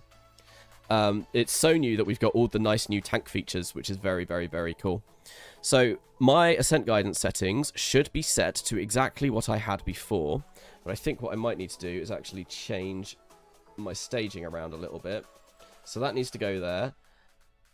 That payload fairing deploying needs to go above that. And everything else there looks absolutely fine. What I want to do is I want to go into PVG settings. Last stage is stage 1. Yep, that is correct. Ascent settings. That all looks good to me. 1.5. That's good as well. Engage autopilot. We've got 870 left. I think that should be good. Second time's the charm. Here we go in 3, 2, 1. Successful ignition on all 3 of those. That's very good. That's very, very, very good. Very promising already. Orange sunrise, the same color as the explosions we are anxiously waiting to see. Go Starship version 3. Starship V3 is not going to be happening for at least another, what, 3.5 hours, if I'm correct? I don't know how long it's going to be. I bet on performance fail on RD107. That probably would stop us from completing the contract. I think we need everything to work perfectly here for us to actually achieve this. I'm just running around the KSE now. Nice, nice. Little does he know, Gamma 8 failure. I mean, we're not using a Gamma 8, so that would be perfectly fine. We are using a Gamma 201. Am I the only one who downgraded MechJeb 2 because the new version of Ascent Guidance wouldn't shut off my engine after I reached orbit? That is amazing. Look how pretty that is. Oh my god. That's beautiful. That is stunning. I also downgraded MechJeb when I couldn't figure out how to make it work. Look at that. Oh, it's like candy for the eyes. It's like, oh, it's great. So beautiful. So nice. Volumetric clouds look so good. They do. BlackRack surely has been cooking. He has done a fantastic job making Kerbal Space Program look incredible. Hopefully this doesn't end up like that one moon mission in For All Kerbal Kind that you did. Don't talk to me about moon missions. But the problem with For All Kerbal Kind is because we have to wait a long time for everyone else to, you know, catch up to where I am. I'm way far ahead of everyone else now. I've been filming it this week and I'm in like halfway through 1969, which means I am going to have to wait again for everyone else to catch up with me, annoyingly. But I forget. I design things and I forget that there are certain things that I need to do about that mission in order to make them work. And that's actually going to happen in the episode that is coming either tomorrow or Sunday. There is a failure. There is something that goes wrong, which I had accounted for when I first designed the mission and had basically overcome it. But because I designed that mission like 2 years ago, and I was like, oh yeah, it worked back then. What I should have done is I should have flown it in a simulation, but I didn't. I was like, oh no, let's just do it. But yeah, because of that, yeah, there's a failure that is really annoying. The episode that's going to come out on Sunday, it's just like nothing but failures, pretty much. There is so much that goes wrong. There are 2 missions that work, as they should, and they are by far the least important missions of everything. Bit annoying. Now the Kiwi, all in with 8 boosters, can begin being worked on. Still looking good here. Looking good there as well. I wish I could buy the new version of Volumetric Clouds so that I can use Sol. Because of V3 Clouds and supported by Sol, I still have to play on OG RSS. That's fair. I think it's only like a $5 BlackRack. I've spent about £150 supporting BlackRack. Every major milestone will fail, but 2 more successful fish. Yep, that's pretty much exactly what happens, Beastie. Pretty much exactly what happens. There's yeah, a mission that I put together that was super cool. I'll have to send you the thumbnail of it. It was, yeah, really cool. It's the main one that fails that annoyed me. But the video is mostly edited. I've sort of filmed it a different way as well. So usually when I do For All Kerbal Kind, what I do is I will film everything and then just do, like, speed it up in my editor and do a bit of voiceover afterwards. This time round, I've actually done, I've played the game and I've talked about the game whilst I'm playing the game. So it means that the Space Center sections, which I'm going to mainly do that for, it kind of, like, is a lot more cohesive because it's what I'm thinking at the time. And yeah, I think it might be a little bit better, and I might do that going forward with other KSP videos because it is definitely nice. But yeah, there's still a bit to edit. I've got to talk over the launches that happen, and I need to do the intro a little bit more. But I'm hoping I've got tonight to edit it because I'm going to be away all day tomorrow. So if I don't finish it in like the next 3 hours before I go to bed, then it won't come out tomorrow. It'll come out on Sunday. Fingers crossed this gets to orbit so I can go on with my day. I think this should. We're looking very good. We're looking very good. Ignition. And with that, I think that's basically done it. Unless something goes truly terribly wrong right now, we are going to get to orbit, and we are going to also do our first 1-ton scientific satellite to orbit as well. The light is there. The light at the end of the tunnel. We can see it. Considering this was supposed to be a 2-hour-long live stream, and we have now been streaming for 3 hours and 10 minutes. This has definitely been a lot longer than I was anticipating. Don't say that, TestFlight might hear you. I think TestFlight has been in chat today. Someone called TestFlight on YouTube.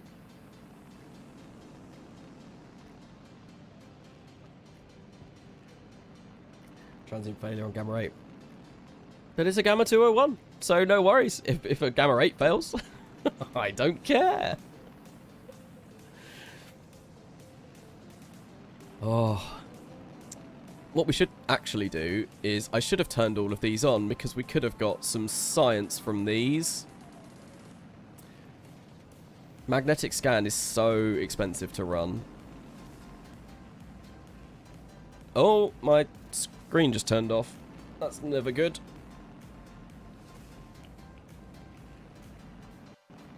Oh no.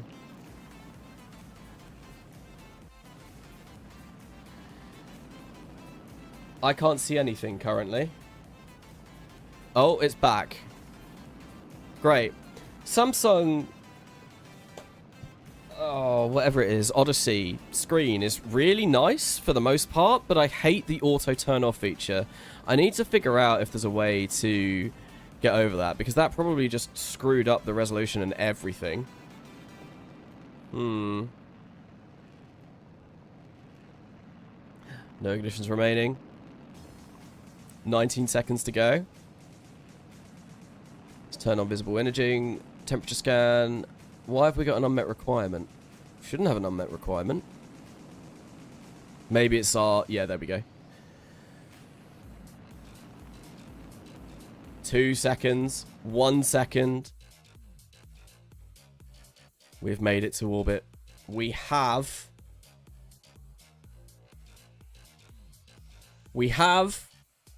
everything done. The timer is counting down. We've got 1 minute and 36 seconds to get a really good screenshot of this. Because the auto screenshot will fire. Let's go for that. Let's try and actually get it so that everyone can see it. Good job, jobbed. Do the cosmic ray science. It's too perfect. Micrometeors can't harm you now. No, we've got to be in a wonky orbit for those damn pesky micrometeors to come and try and kill us. Right, so how long are we going to run out of electric charge in? 1 day and 21 hours. If we decouple this,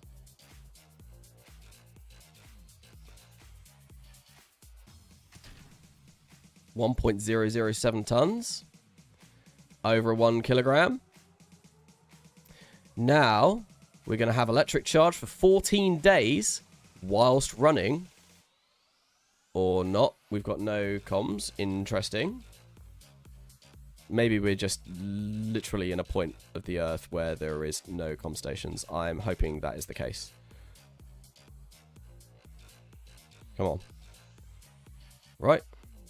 We're going to get comms? We're going to get comms? Communications? Yeah, there we go. So we are running everything. Got no storage space for the magnetic scan. Wonderful. Oh, let's start all of them. Oh, no. I think maybe if we turn off video imaging, because I think that's really, like, it uses up a lot, because we need cosmic ray science. We need a day of that in order to complete it. Let's turn off that as well. I think what's happening is we are running out of space here. Anyway. Do chase. Oh my god, that's so dizzying. Oh. And then suddenly, boom, absolutely blasted.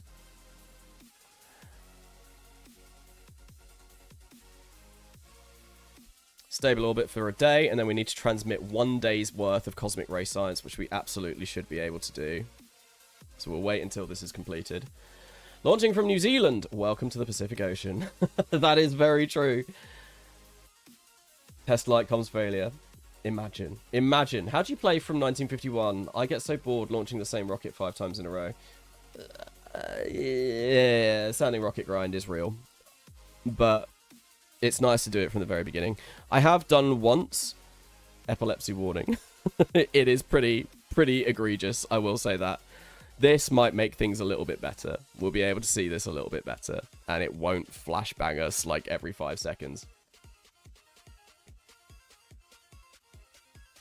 You need to unlock the node with Science Core 3 avionics to add data storage on probe cores. I did not know that. I think I have done that, though. Right, stable orbit confirmed. Now we just need cosmic ray science to be done. Which it is doing. I don't know how long it's going to take us to do 1 day's worth of cosmic ray science, though. There we go. First scientific satellite. 1,000 kilograms has been done. It did take us a lot longer than we were anticipating. I mean, our first orbit has now happened in 1956. I can't remember. I don't know the exact date that we're on. If I get Kerbal alarm clock up, we can see 27th of May 1956. So yeah, it's a bit longer than I was hoping, but we have done it eventually. Now what I can do is I can actually turn on video imaging and all of this, and then we will hopefully start getting. Maybe we won't turn on magnetic scan.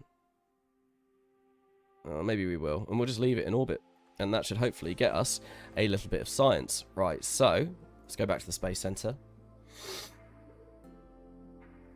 You should do an orbital rocket.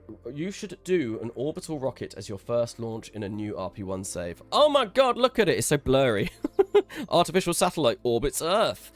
Radiation belts discovered by a satellite. And look at that. We've got a lovely picture of the Earth with all of our orbit lines. The first space probe to include equipment for measuring cosmic rays has revealed belts of charged particles around the Earth.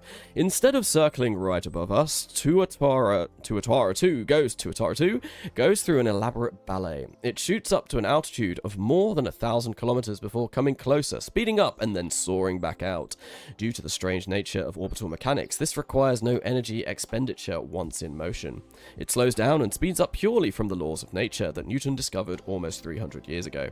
Historical information, Sputnik 3, or Object D, was the first scientific satellite launched by the Soviet Union on May 15, 1958, so we have beaten that pretty much by 2 years. It was planned as the first satellite, but to ensure victory against the US, the Soviets elected to launch Sputnik 1 in 1957. Your rocket may not actually be following Newton's laws, as you need the mod Principia to simulate n-body gravitational interactions. For new players, the stock two-body approximation is easier to understand. Well, we are using Principia, so we are following that. Absolutely. So what we want to do is we want to continue. I want to recover that, and let's have a look in mission control. We can start doing these satellites. I didn't realize there was more required ones.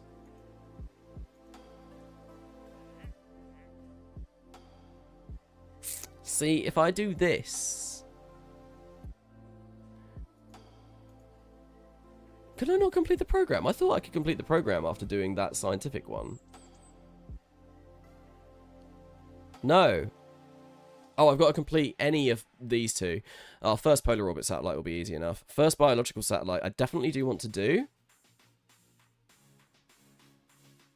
Purely because... oh, I don't know where I was going with that. Anyway.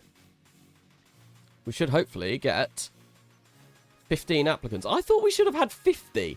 Oh no, we've hired them. We auto-hired them. Fair. That's okay. Yeah, that makes a lot of sense. We are reconditioning that. Our funding has gone down drastically. That's pretty disgusting. Research is looking pretty good. 1956 will unlock that. What can we unlock in research now that we have done that? I think the next thing that I said I wanted to do was lunar range communications. So this is early avionics and probes. So this is what we need for data storage, right? Procedural science core. Yeah, disk space 400 bytes. Oh no, they've got the same amount of disk space. I think we want to go for lunar range comms first, though.